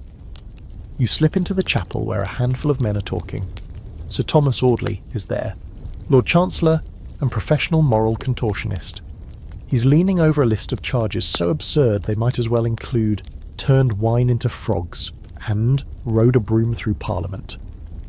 The supposed lovers are listed: Mark Smeaton, the court musician, Henry Norris, a close friend of the King, Francis Weston, William Brereton, and of course George Boleyn, her brother. You'd laugh if it weren't so obvious what's happening. These details, Audley mutters, we must ensure they align, at least appear to. His clerk nods. Another man asks, "And the mark? Shall we mention it in testimony?" Audley leans back. "Only if necessary. It could be effective." And there it is. Not proof. Not fact. Effective. The physical evidence of a birth anomaly, or possibly nothing at all, has become a theatrical prop. Not a sixth finger. Not a bump. A tool. A symbol they can wave around when the truth doesn't deliver the drama they need. The trial is set in the King's Hall inside the tower. You're there, hovering above the wooden floor beside the stained windows, watching the audience arrive. Nobles with curious eyes, clergymen pretending to be neutral, courtiers already sniffing the favour of the next queen. Anne is led in, shoulders straight, eyes cool. She wears a gown of deep grey, almost silver, her French hood sharp against her cheekbones. She looks tired, but not broken. And then, for the first time in public, she raises her left hand high as she takes her oath. The room stills. There it is. The hand. Uncovered. Ringless. Pale. You wait for the collective gasp, but no one makes a sound, because the hand is just that. A hand. 5 fingers, a small curve near the pinky, yes, but nothing grotesque. Nothing demonic. If anything, it's elegant. A flaw so subtle you wonder how it ever became legend. And that, maybe, is the answer. It's just strange enough to become what people need it to be. Anne gives her oath, voice steady. "I swear I am innocent of these charges," she says, her words echoing like slow thunder. "I have been a faithful wife to His Majesty, and I have never, never practiced any manner of witchcraft." You watch the men squirm. They know it's falling apart, the evidence doesn't line up, the dates are wrong. The witnesses contradict themselves. Mark Smeaton, the musician, confessed, but under conditions nobody wants to discuss. It's all mud and smoke, but it doesn't matter. The verdict was written before she ever stepped into the room. Still, Anne fights, she cross-examines, she questions, she reminds them of who she is. "I was crowned with St. Edward's crown," she says, "as a queen in my own right. You may strip me of title, but you cannot unmake what I became." The hand rests on the wooden rail, calm, exposed. And then it happens. A witness mentions the mark, just in passing. A courtier who once helped dress the queen, trying to boost his credibility. "She wore her rings always," he says, "especially the one on the left hand, where she concealed what she called her little mystery. Some thought it unnatural." The phrase lands like a stone in a pond. Ripples. Anne does not react. She doesn't roll her eyes, doesn't flinch. Instead, she lifts her hand again. "Yes," she says, "I was born with a flaw, a small one. You see it now." The court murmurs. A few lean forward. "I wore a ring not to hide it, but to make it mine," she continues, "because when the world sees something they don't understand, they call it dangerous. When they fear it, they burn it." Her voice doesn't rise. It drops, soft, lethal. "I never cast a spell," she says, "but if you believe a finger can doom a queen, then perhaps the king's throne is more fragile than it appears." A pause. Then Audley calls the next witness, and the moment passes like a shadow swallowed by light. You drift back, stunned. That speech, it wasn't a defence, it was a dare. Hours pass, testimonies pile up like lies in a tavern. Anne remains composed. Only once does she visibly blink back tears when her brother is dragged in. George Boleyn stands tall, sharp, still carrying the arrogance of court life. He looks at Anne only once. You don't hear what they say, but when he's accused of incest, even he can't fake composure. He pales, he shakes, and then he laughs. The court does not. In the end, the verdicts come swiftly. Guilty. On all counts. Adultery, incest, treason, and by extension, sorcery. Not proven, but implied. They don't need to say the word, the mark on her hand has already spoken for them. Anne is taken back to her chambers. The sentence is death. By burning or beheading, the king will decide. Later that night she sits before the fire. Her hand rests in her lap. The crescent ring lies on the table beside her, silent. You sit across from her, even though she can't see you. Or maybe she can, maybe she always has. I thought the crown would silence them, she says quietly, but it only made them louder. She picks up the ring and slips it on one last time. Then she lifts her hand toward the firelight. I gave them a legend, she says. They gave me a story, and in that moment the hand isn't cursed. It's history. It starts, like everything does in Tudor court, with a whisper. The sound of it scuttles through the corridors of the tower like a mouse with too many secrets. Anne Boleyn has been sentenced. Her lovers condemned. The king, it said, has already chosen Jane Seymour's wedding colours. But the whisper tonight isn't about Jane, it's about Mark Smeaton. You follow it to a corner of the tower where two guards are muttering, low and urgent, not even pretending they aren't terrified of their own words. He didn't confess freely, one says. They used the rack. The other shakes his head. And he still never mentioned the hand. That came later, from someone else. Someone else? You already know who. You flash back to court weeks earlier, when Lady Rochford, Jane Boleyn, spoke just a little too clearly, a little too conveniently about Anne's supposed dark practices. She didn't use the word witchcraft, but she came so close you could smell the smoke. And she described the ring, not just its presence, but its power. She wore it always, she said, as if it spoke to her, as if it knew things. That's what turned the tide, you think? Not the charges, not the gossip. That. One layered rumour delivered in the right tone to the right men, and now it's become gospel. The moon is high when you return to Anne's chamber. She's alone, writing. The candlelight burns low and unsteady, casting shadows that stretch across the stone floor like they're trying to sneak away. Her writing is smooth but slow. You hover above her shoulder and catch glimpses, snatches of verse, not letters. She's writing a poem, a final one maybe. And in the margins she draws small circles, over and over, some open, some closed, some joined at their ends, like rings or moons. She pauses, rubs her temple, then slowly she removes the crescent ring. She places it on the table and stares at it. Do you know what they said about it? Oh, she asked no one in particular, or maybe everyone. That it made me hear things. She picks it up again, presses it to her lips, then to her palm right over the bump. You can see it now more clearly than ever. Smooth, pale, slightly raised. Nothing supernatural, nothing demonic. But it's what people think it is that matters, and Anne knows that. Later you slip through the walls of the tower to the cell where Mark Smeaton lies chained. The musician, the scapegoat.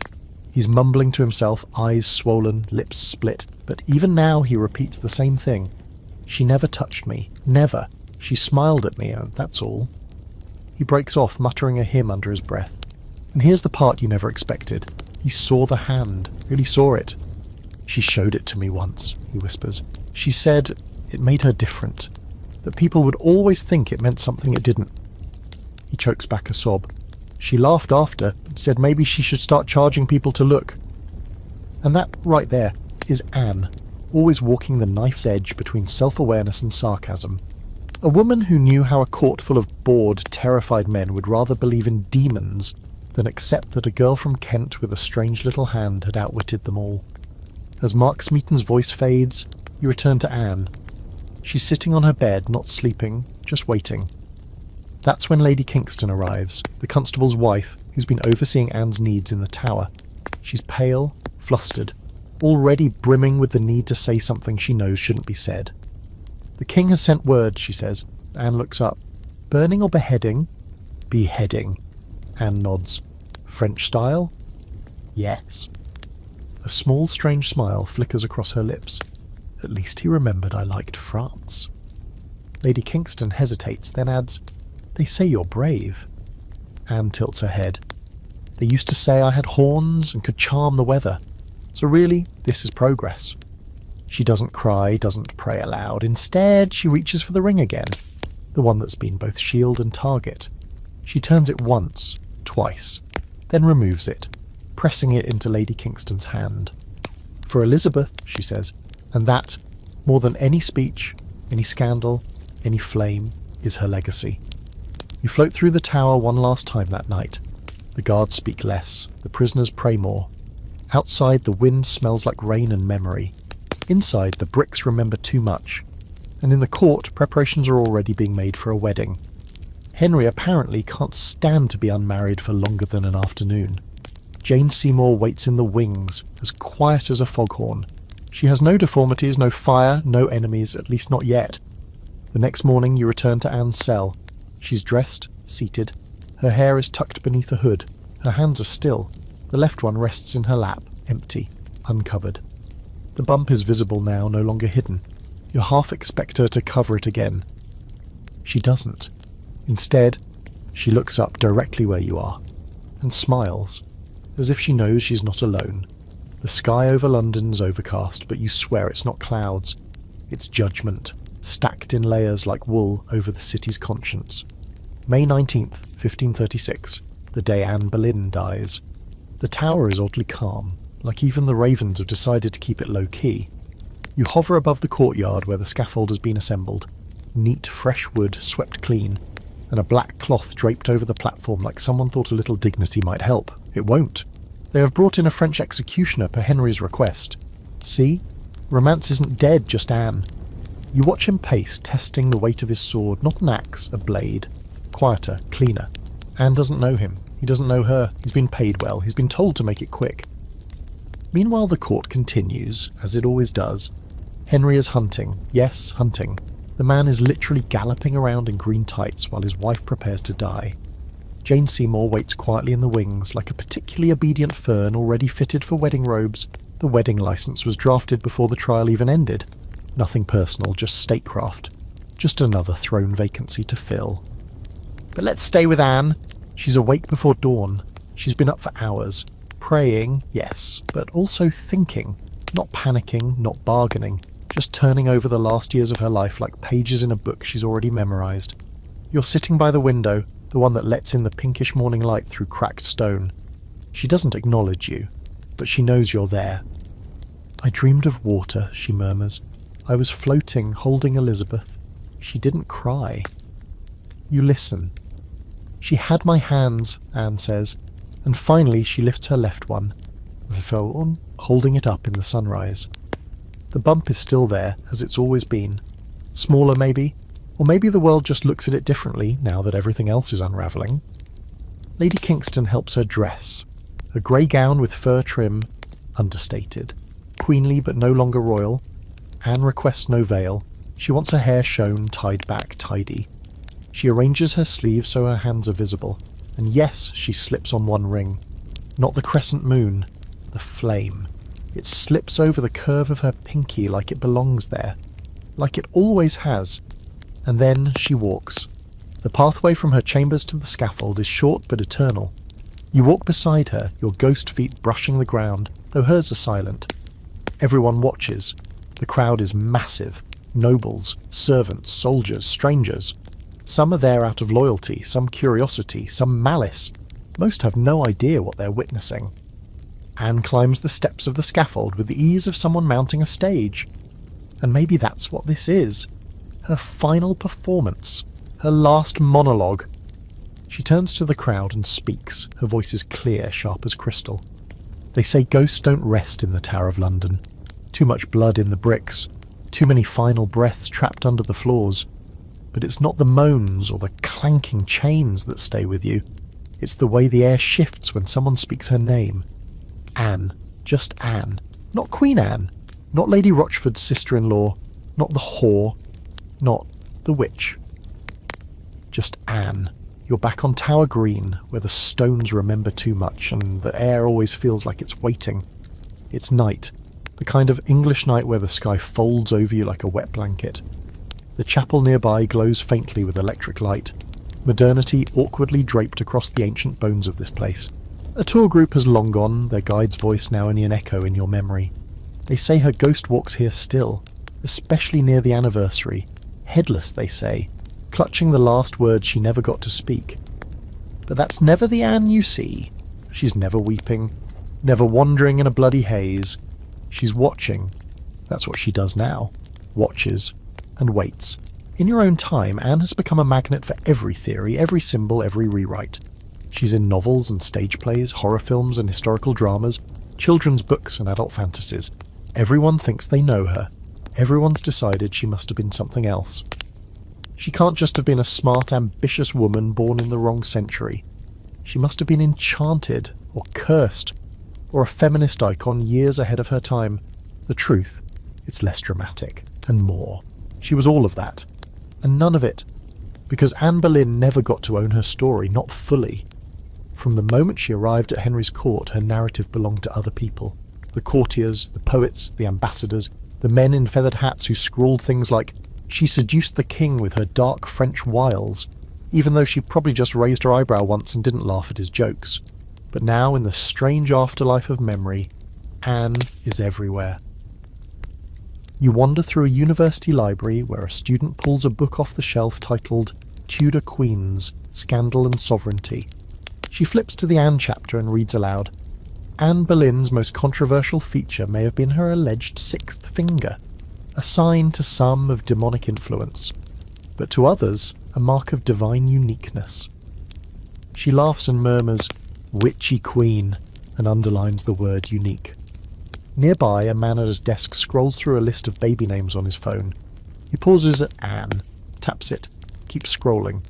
The name still holds. In pop culture, she's been reimagined dozens of ways. Anne the seductress, Anne the martyr, Anne the political genius, Anne the victim, Anne the clawed sorceress with moonstone eyes and a ring made from the soul of her last lover. Seriously, there's a graphic novel. And yet, in all those depictions, the hand remains, the ring remains. That little anomaly has outlived everything else. It's become shorthand for mystery, for other menace. In some circles, it's even a symbol of resistance.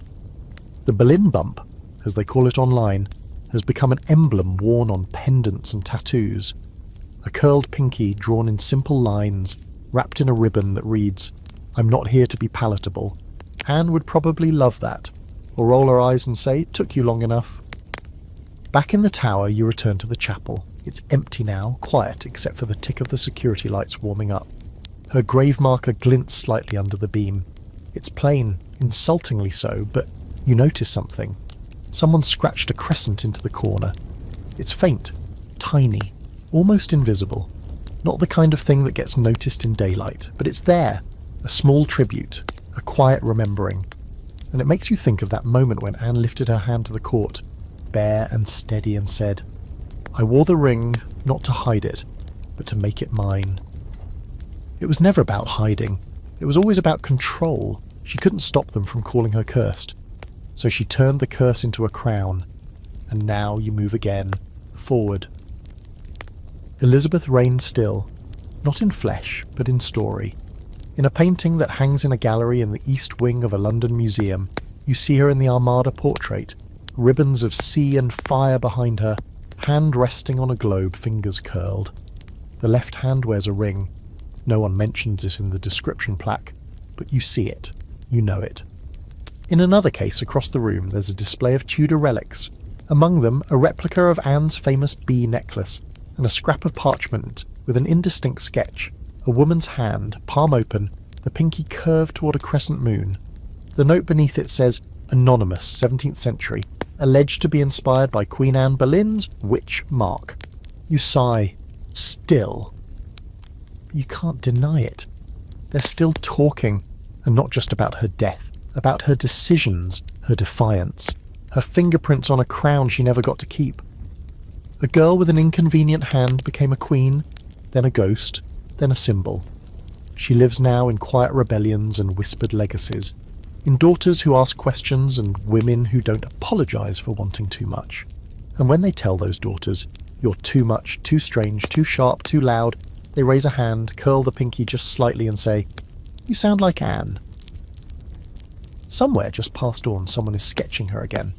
You float over a blank page filling with lines, Anne's nose sharp and defiant, her jaw clenched mid-thought, her left hand detailed like a relic, ring firmly in place. It's a modern sketchbook, spiral-bound, the kind you find in cafes and art schools. The artist is young, hoodie pulled tight, earbuds in, one knee pulled up against the edge of the table. They're drawing from memory, or maybe instinct, because the pose they've chosen isn't based on any existing portrait. It's Anne as she might have been, mid-laugh, elbow on a table, smirking at something no one else finds funny. You're still following her centuries later, and somehow so is everyone else, because Anne never really left. Not the Tower, not England, not the minds of the people who can't stop asking what made her so dangerous, why her name still thunders through time like a warning, wrapped in velvet. And that hand, still there, still the centre of every version, every retelling. You thought maybe by now the world would have moved on. But history isn't linear, it loops, and Anne's legend keeps coming back like a comet that refuses to burn out.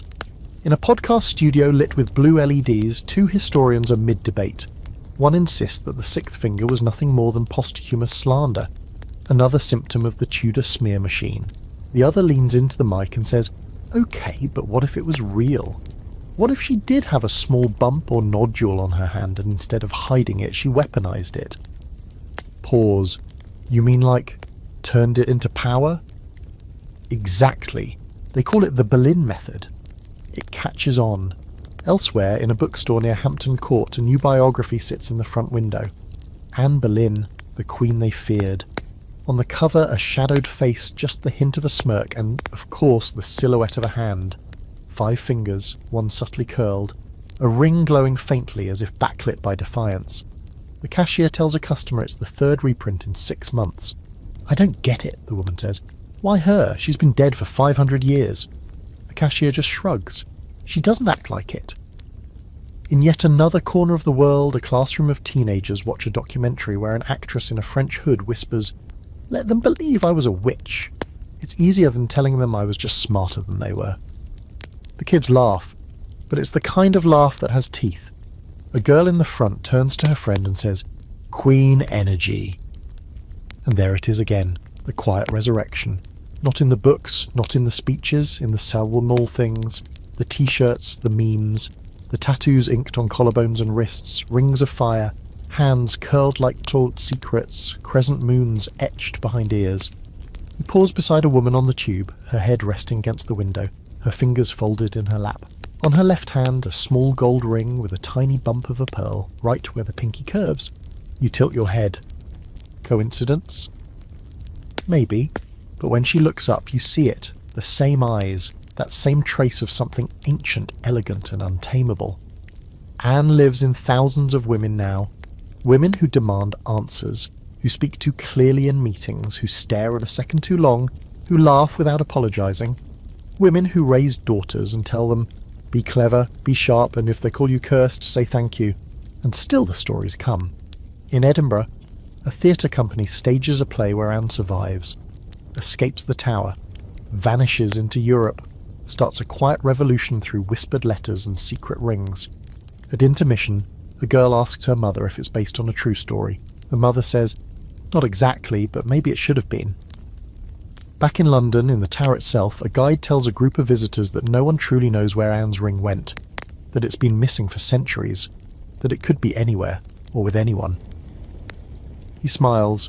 Maybe someone here is wearing it now. The group laughs, and you watch them all glance down at their hands.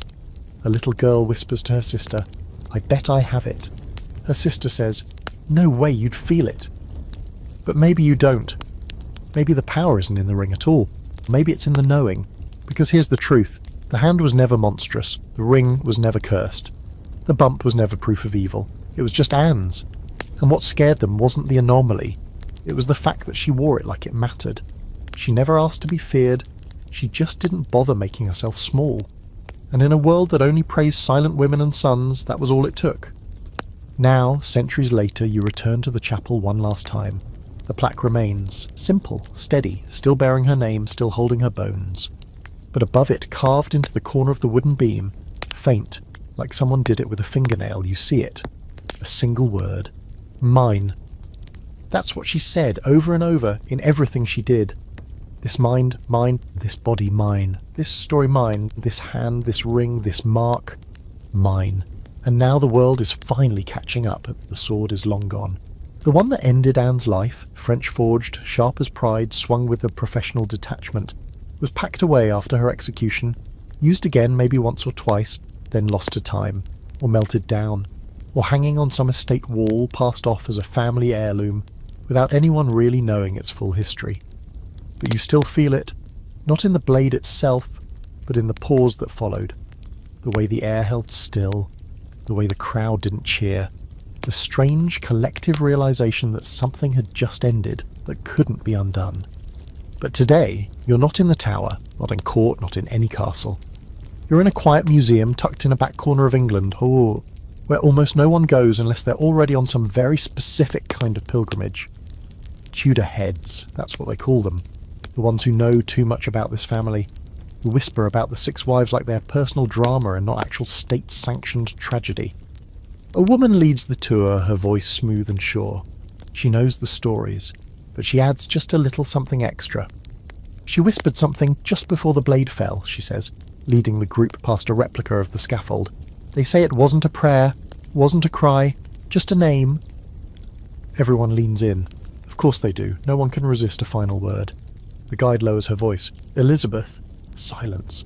Then someone scoffs. But Elizabeth was just a baby. Why would Anne?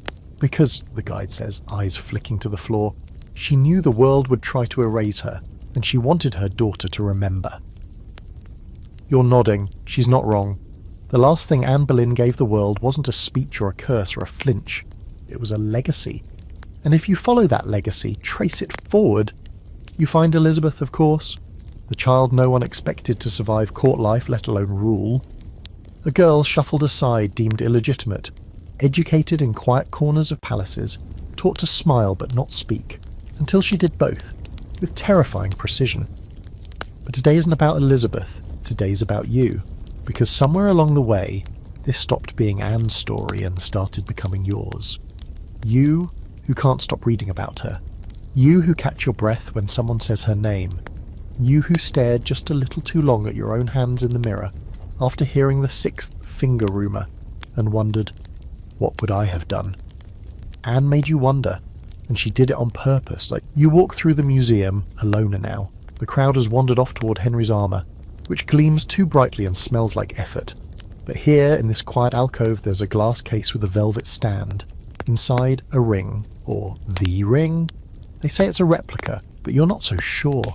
It's gold, slim, carved with a tiny crescent. The description reads, inspired by a lost ring, allegedly worn by Anne Boleyn, rumoured to conceal a mark upon her hand. The font is too formal, the plaque too careful, but the ring itself feels alive. You lean in, and for just a second you swear it pulses, a single warm blink of light. You step back, you're alone in the room, and yet not entirely, because when you turn, there's Anne.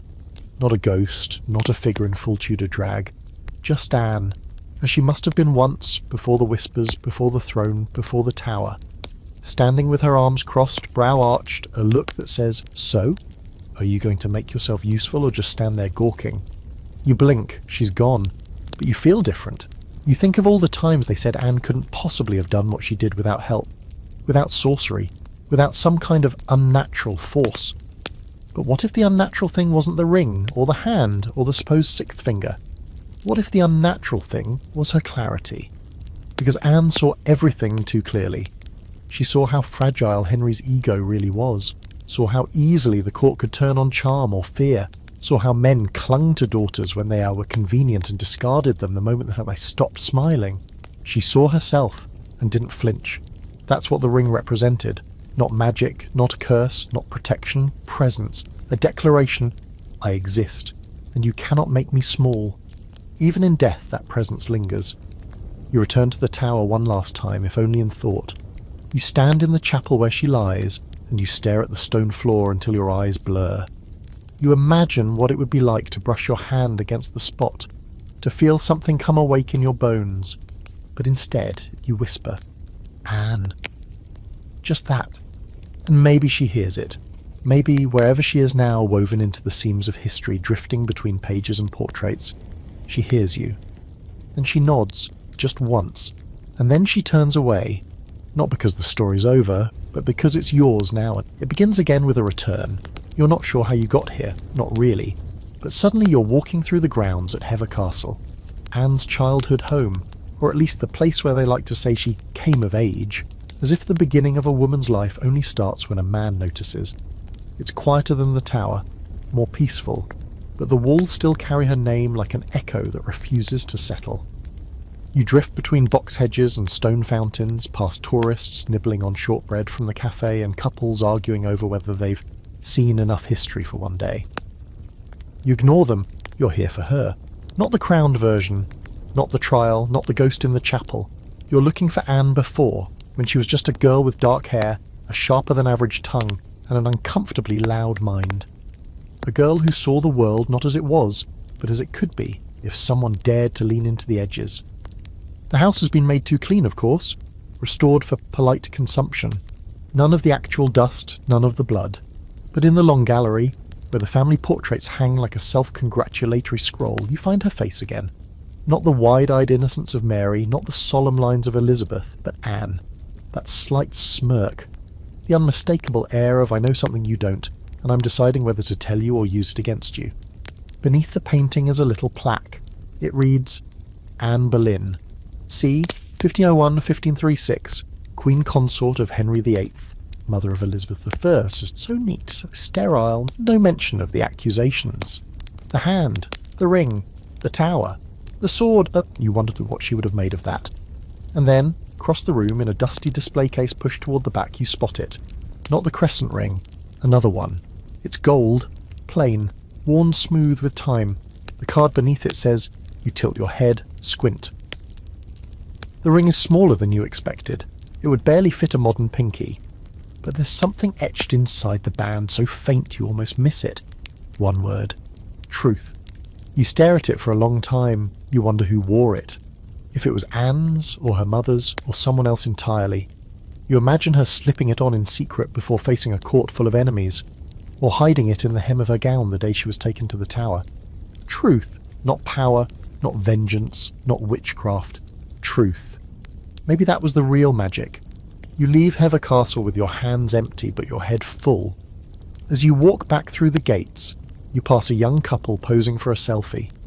The woman is wearing a modern version of a Tudor hood, smiling over her shoulder. Her hand is visible, resting on the stone wall, fingers relaxed, pinky slightly curved inward.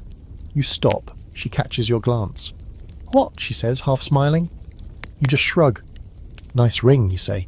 She looks down. Thanks, my mum gave it to me. Said it used to be hers. I don't know where she got it. You nod. Looks like it fits. She holds your gaze for half a second too long, like maybe she knows what you're not saying. That night, back in your own bed, you can't sleep.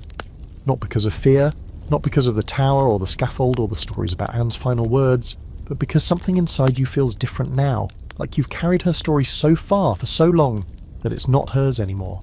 It's yours. You reach for your phone, scroll through a dozen articles, blog posts, comment threads, all of them fighting over her. Was she guilty? Was she innocent? Was the hand real? Was she manipulating Henry or surviving him? You close them all. It doesn't matter. Because the truth doesn't live in court records. It doesn't sit in the bones under the chapel floor. It doesn't wear a crown or swing a sword or scratch its head wondering what history will make of it.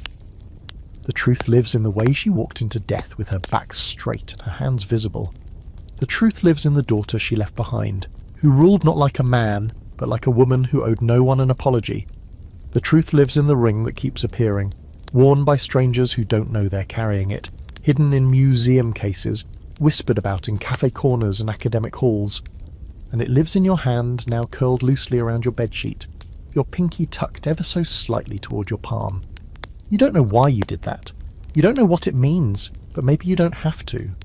Because Anne's story has never been about conclusions, it's been about echoes, ripples, flickers of a woman too large for the cage they tried to build around her. And now, you're part of that ripple. You've heard the whispers. You've walked the halls. You've seen the hand, the ring, the curve, the flame. And maybe, just maybe, she's still watching. Smirking from the corners of history, waiting for you to decide what to do next. You return to the tower for the last time. Not in a dream, not as a ghost, just as you are. Alive, curious, restless, the kind of person Anne Boleyn would have recognised instantly. You slip past the tourists in cargo shorts and neon lanyards, past the souvenir shop with plastic swords and magnets of Henry's face, until you're alone in the shadow of the White Tower. It looms the way it always has, thick with history and unbothered by your presence. But you're not looking at the tower. You're looking at the grass, right there, where the scaffold stood, where Anne's body fell, where her hand, ringless in the final second, curled towards silence. There's no plaque here, nothing official, just a low stone marker and a worn-down feeling in the earth. The air hums differently. Time folds a little, like the world still isn't entirely sure what happened here, or why it still matters. You crouch and place your own hand on the ground. Just for a second, no tremor, no magic surge. But something tugs at you, subtle and slow, because here, in this place, it finally clicks. Anne didn't lose. She was outmaneuvered, yes. Betrayed, absolutely. Slaughtered by a system that didn't know how to hold a woman who didn't flinch. But she wasn't defeated. Because 500 years later, you're here. Not for Henry, not for the crown, not even for Elizabeth. You're here for her. And that's something she could never have imagined, and also maybe exactly what she hoped for. You walk back toward the chapel, past stone archways and ravens perched like sentinels. Inside, the cool air wraps around you, heavy with breath and incense and things left unsaid. Her marker is simple. Too simple. You've seen napkin doodles with more personality, but it's there. Her name, her dates, her place in the impossible story of England. You sit beside it, not on it. That feels wrong. You sit near her instead, and you think. Not about the charges or the lovers or the scandals. You think about her, Anne, brushing dust from her skirts on a country path in Kent. Anne, crossing the sea to learn how to flirt in French and pray in Latin. Anne, biting her tongue at court, not because she was scared, but because she knew her words were weapons. Anne, climbing the scaffold without stumbling.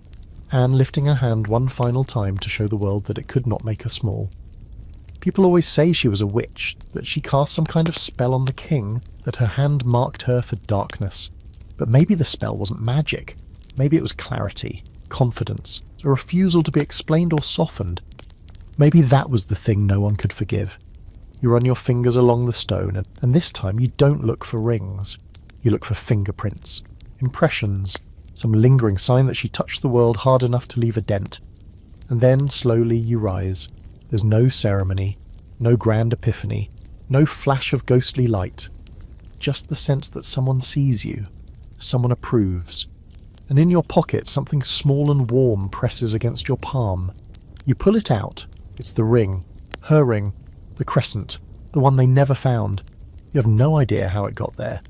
Maybe it's a replica. Maybe it's a gift shop trick. Maybe it's something older than either. But it's in your hand now, and it fits. You slip it on your left pinky. It catches the light just once, just enough to make you wonder if it knows. Then you walk outside, and the air is fresher.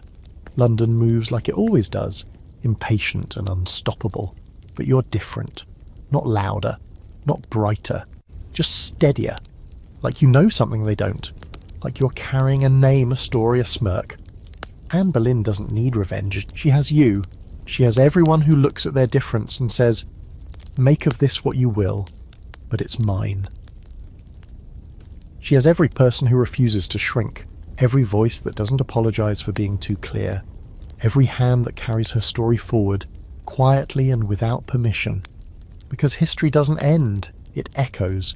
And tonight, if you listen just close enough, you might hear it. Not a cry, not a curse, a whisper.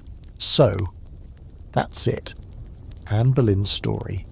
The real one, the twisted one, the whispered one, has been laid out like a threadbare tapestry, every stitch, just a little frayed from centuries of fingers tugging at it.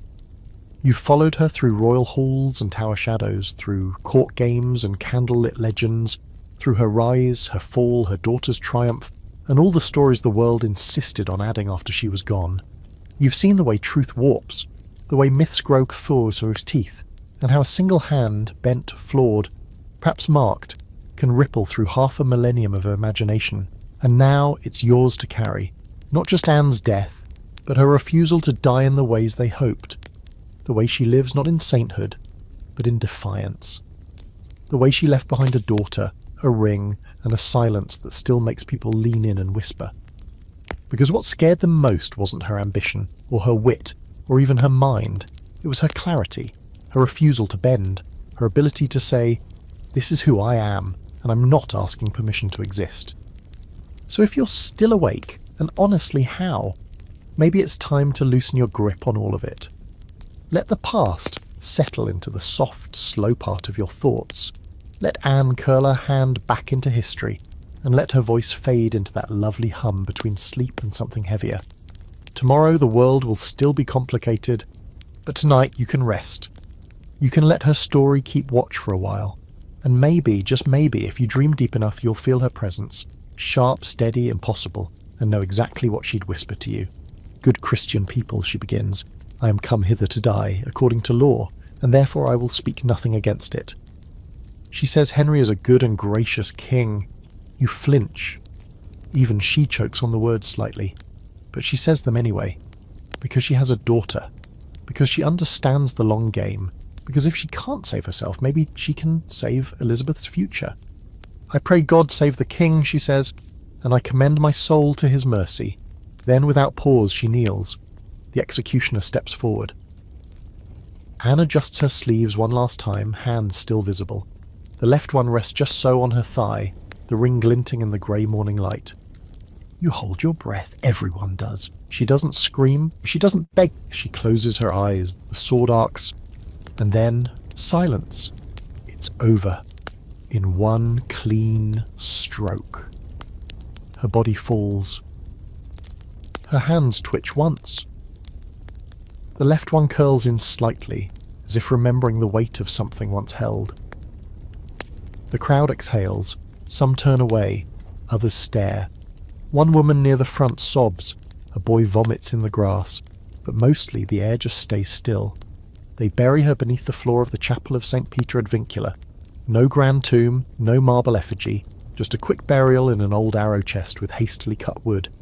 Someone places flowers, someone removes them. The spot is marked, but the legend never will be. And now the stories start. Fast. Wild, relentless. One man swears her hand twitched after the head was removed. Another claims he saw a mark appear on the severed wrist. A pentagram, a serpent, a burning A. All lies, but catchy. And the catchier it is, the longer it lives. People say her ghost walks the tower, that she's seen carrying her head, that the hand moves on its own, that the crescent ring vanished, then reappeared decades later in a chest belonging to Elizabeth I. One chronicler writes that when Anne's body was examined years later, they found a strange deformity upon the finger, though of course no such record officially exists. But you know the truth, you saw it all, there was no claw, no hex, just a hand, a perfectly imperfect hand that held a daughter, turned the pages of banned books, and wore a ring that never gave her power, but gave her ownership of the stories others used to shame her. And now she's gone. Except she's not. Because across England, across time, her name grows teeth again. Elizabeth will rise. The Boleyn blood will sit on the throne. And Anne's hand, quiet, ridiculed, misunderstood, will have written more history than 1,000 swords. Time doesn't behave the same way in the Tower. It never did. You'd think Anne's death would have settled something, ended a chapter, closed the book, but instead, the air feels more alive now, like every stone and beam is holding its breath. You wander the empty halls, the quiet corridors, half expecting her to round a corner with her usual calm fury, sleeves trailing, mouth half quirked into a smirk, but she doesn't. There's just stillness, and a strange echoing pressure, like something's missing, or like something hasn't really left. They say the Tower remembers. You're beginning to believe it. Anne's apartments have been stripped, her belongings carted away, her books sealed, her servants scattered like startled birds. A pair of gloves were left behind, white, finely stitched, one slightly worn where the pinky meets the palm. You hover over them, noticing how the left one curves just a little, the fabric stretched from years of shaping itself to a hand the world never tried to understand. It's the night after her execution when you first feel it. A chill through the walls, a sound without a source, a dragging hush. You drift through the Tower Green where the scaffold stood only hours before. The wood's been taken down, the blood scrubbed away with pails of vinegar and ash, But the ground remembers. You see it in the darkened patch where her body fell, where her hand twitched, where history shifted under the weight of everything she was. And then, faintly, footsteps. Not yours, not a guard's. Bare feet, light and deliberate, pacing in a pattern that doesn't belong to the living. You follow. The chapel looms ahead. St. Peter ad Vincula. Ancient and squat. As unceremonial as a shoebox, but somehow soaked in centuries. You slip inside, past the empty pews, toward the stone floor that now holds Anne's remains. And there she is. Sort of. You don't see her the way people claim to. Not with her head tucked neatly under her arm, gliding mournfully through the shadows. No. You see her seated near the back, hood lowered, gown dark and unadorned, looking almost like she did in her earliest days at court. No crown, no embroidery, just presence, like she never needed anything else. Her hands rest in her lap. The left is bare. You sit beside her, or try to. She doesn't turn, doesn't speak, but then you hear it. That same sound from before, only this time it's coming from her. A heartbeat. Steady, alive. And for a moment you swear she's breathing. That's the moment you understand something the world never really did. Anne never needed to survive to win. She just needed to leave a mark that couldn't be erased. And that hand, with its supposed deformity, its cursed bump, its twisted reputation, it did. It outlived the gossip. It lived in every painting, every scandalised letter, every court record that stuttered over how to describe her. It even lived in her enemies' imaginations as they scrawled witchy nonsense into the margins of their notes, searching for a reason to fear a woman they couldn't explain.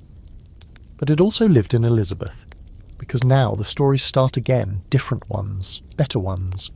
Elizabeth inherits her mother's eyes, her wit, her refusal to bend, and yes, depending on who you ask, maybe even her hands. There are portraits later of Elizabeth holding an orb and sceptre, her fingers long and graceful. Some swear one of them looks not quite right. A curve near the pinky, an echo of something familiar. But that could be wishful thinking, or a trick of the brush. Back in the chapel, the figure of Anne remains still, but something in the air shifts. You sense a release, like something heavy has finally stopped pressing against the walls.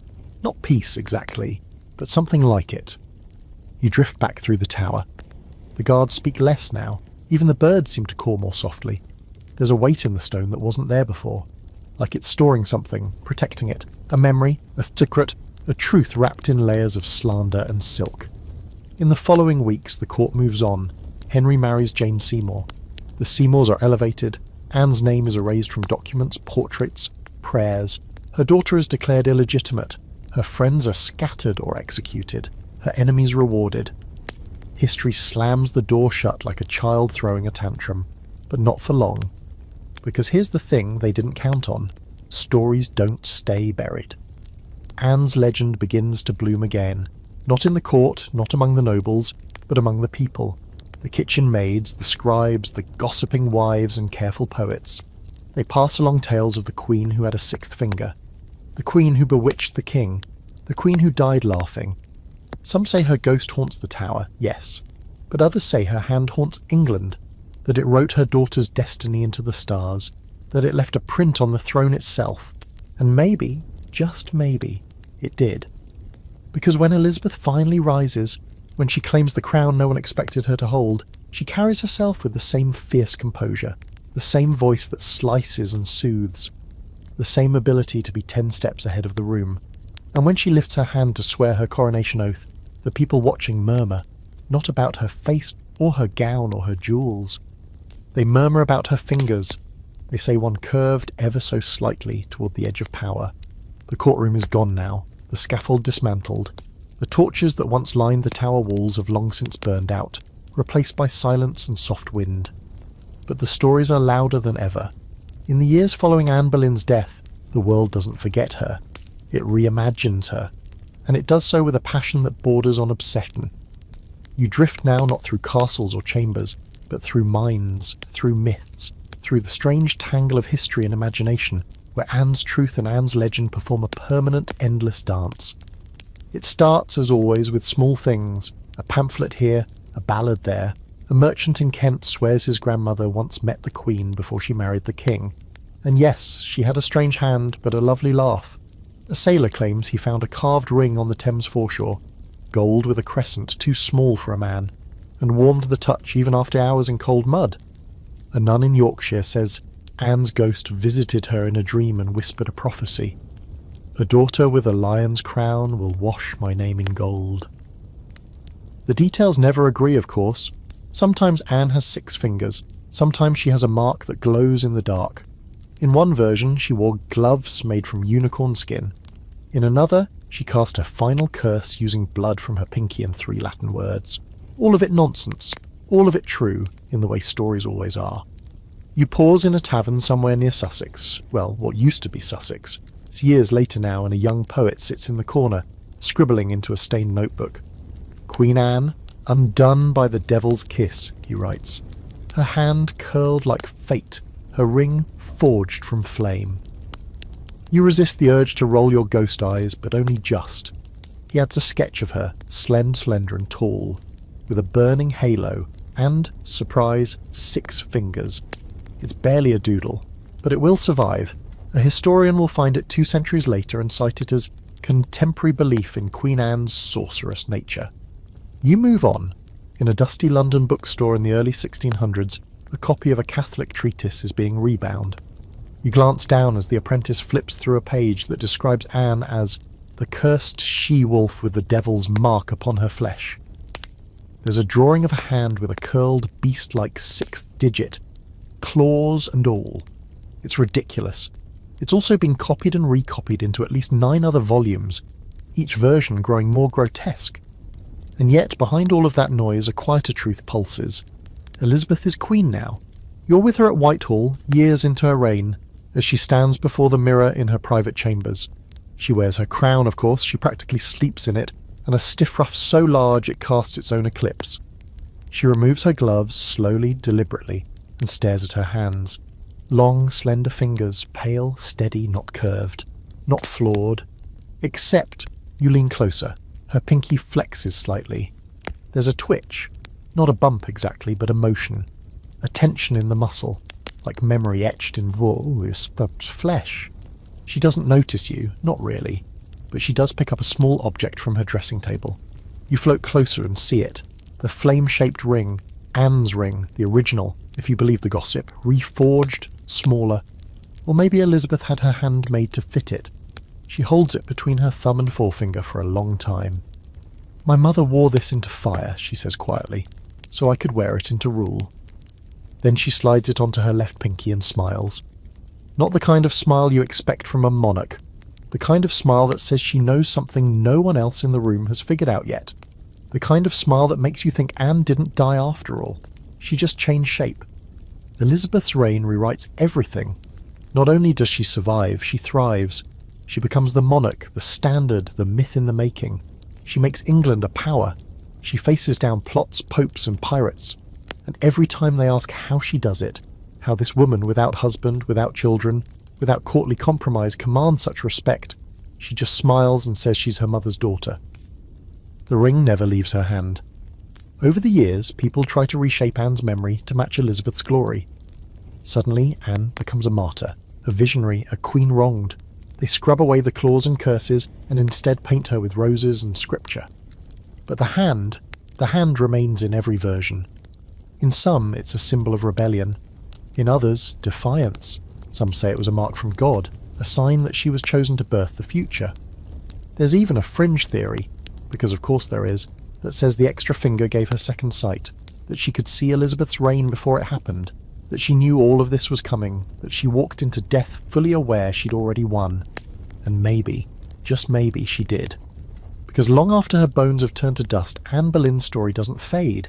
It amplifies. She becomes a touchstone for every woman accused, erased, or rewritten. For every girl told she's too strange, too sharp, too much. For anyone who's ever been called a witch just for being inconvenient. And her hand, that infamous hand, it becomes a symbol. You see it carved into a cathedral wall in secret, scrawled in the margins of a forgotten diary, tattooed on the shoulder of a poet who swears Anne visits him in dreams. A hand, palm open, pinky curled slightly inward, sometimes wearing a ring, sometimes surrounded by flame, sometimes crescent moon, always misunderstood, always hers. You drift now further forward, through centuries that Anne will never see, but that she made possible. You pass portraits, films, novels, endless interpretations of her life, and in each, there it is again. That small detail, the hand, the mark, the ring, the moment when power disguised itself as imperfection. They never found the ring, by the way. Not officially. It vanished. Some say it lies buried beneath the tower. Others say Elizabeth melted it down and cast it into the sea. But a few, those who still believe in the magic of history, say it appears from time to time in odd places, worn by the women who feel a strange heat when they slip it on. And maybe, if you're lucky, you'll find it. And maybe, just maybe, when you do, it will fit. The room is white, not the blinding white of hospitals or heaven. No, this is the soft white of overexposed memory, where shadows have gone to take a nap and only suggestion remains. You're somewhere between past and now, between history and story, and there, in the middle of it, lies Anne, or what's left of her. Bones, mostly. Fragile and partial, arranged with modern care and clinical detachment beneath the stones of St. Peter ad Vincula. Archaeologists don't find the bones by accident. There's no such thing as accident when it comes to Anne Boleyn. They find her because someone wants her found. A royal request, a proper reburial, a restoration of dignity. And yet, even in death, more questions than answers. You hover above the slab of stone as they lift the remains gently, reverently, like she might still wake up and raise an eyebrow if they get too curious. The team murmurs to each other in the slow, low tones of professionals trying not to sound excited. The bones are small, delicate. Femur length suggests she was petite, just about 5 feet, give or take a whisper. No crown, obviously, no hair, no velvet gown or velvet voice, just a spine curved from corsets, teeth worn down from too much courtly sugar, and fingers that make everyone freeze. Because yes, they find the hand, the left one, intact. And here's the thing, it's not monstrous. It's not skeletal proof of a devil pact, it's just different. The fifth finger curves slightly inward, and next to it, just barely, a small rounded nub of bone. Not a full 6th digit, not even half, but enough to match the whispers. One of the researchers, a woman with tired eyes and sharp gloves, whispers, "It's real," and everyone goes quiet. You want to laugh or maybe sigh, because it doesn't change anything really. It doesn't change that Anne Boleyn was executed on the flimsiest of charges, or that her legacy was warped into something monstrous to make it easier for people to live with what they did. But it does prove something, the thing no one ever really wanted to admit. She had the mark, and it meant nothing, no demonic origin story, no dark enchantments, just a quirk of biology, a flick of a genetic coincidence that someone turned into a myth. But the debate begins anyway. Scholars publish papers, articles, entire books. Was Anne Boleyn a polydactyl? The Queen's curse, genetics and gossip in Tudor England. Extra digits, extra danger. You roll your metaphorical ghost eyes as one historian argues it was just a sesamoid bone. Another insists it wasn't a 6th finger at all, just a malformed growth or cartilage anomaly. A third argues it wasn't there when she died and may have developed posthumously due to how the body was buried. Yes, seriously, one particularly bold theory published in a fringe academic blog claims the finger vanished after she was exhumed and has since reappeared on the hand of a woman in modern Kent. Possessed, perhaps, it says, or reincarnated. You drift past a college classroom where her portrait is on the projector. The students are tired, half scrolling through their phones, but the professor is speaking with conviction. Anne Boleyn, she says, was a political genius. She manipulated court culture, international diplomacy, and the king's religious insecurities with surgical precision. Someone in the back raises a hand. But wasn't she a witch, Voidorska, they ask. And there it is again, the echo, the curse that Nels Nevier dies. Outside the lecture hall, someone has scratched a message onto a wooden bench. She only needed one hand to change history. You like that one? It's got bite. Meanwhile, Anne's bones are quietly reinterred, back beneath the chapel stones, this time with a plaque that dares to tell the truth. No longer, here lies a convicted traitor, but Anne Boleyn, Queen of England, mother of Elizabeth I. You drift beside the stone as a tour group shuffles through. The guide pauses and says, "And here, ladies and gentlemen, beneath your feet lies the most dangerous woman in Tudor history. So dangerous they killed her for being too clever, too independent, and, if you believe some stories, for having an extra finger." A kid in the back snorts. "That's stupid," he says. You nod. "Yes, kid, it is." And yet the woman who changed everything still lies underfoot. Her memory reshaped by centuries of fear, admiration, and misinterpretation.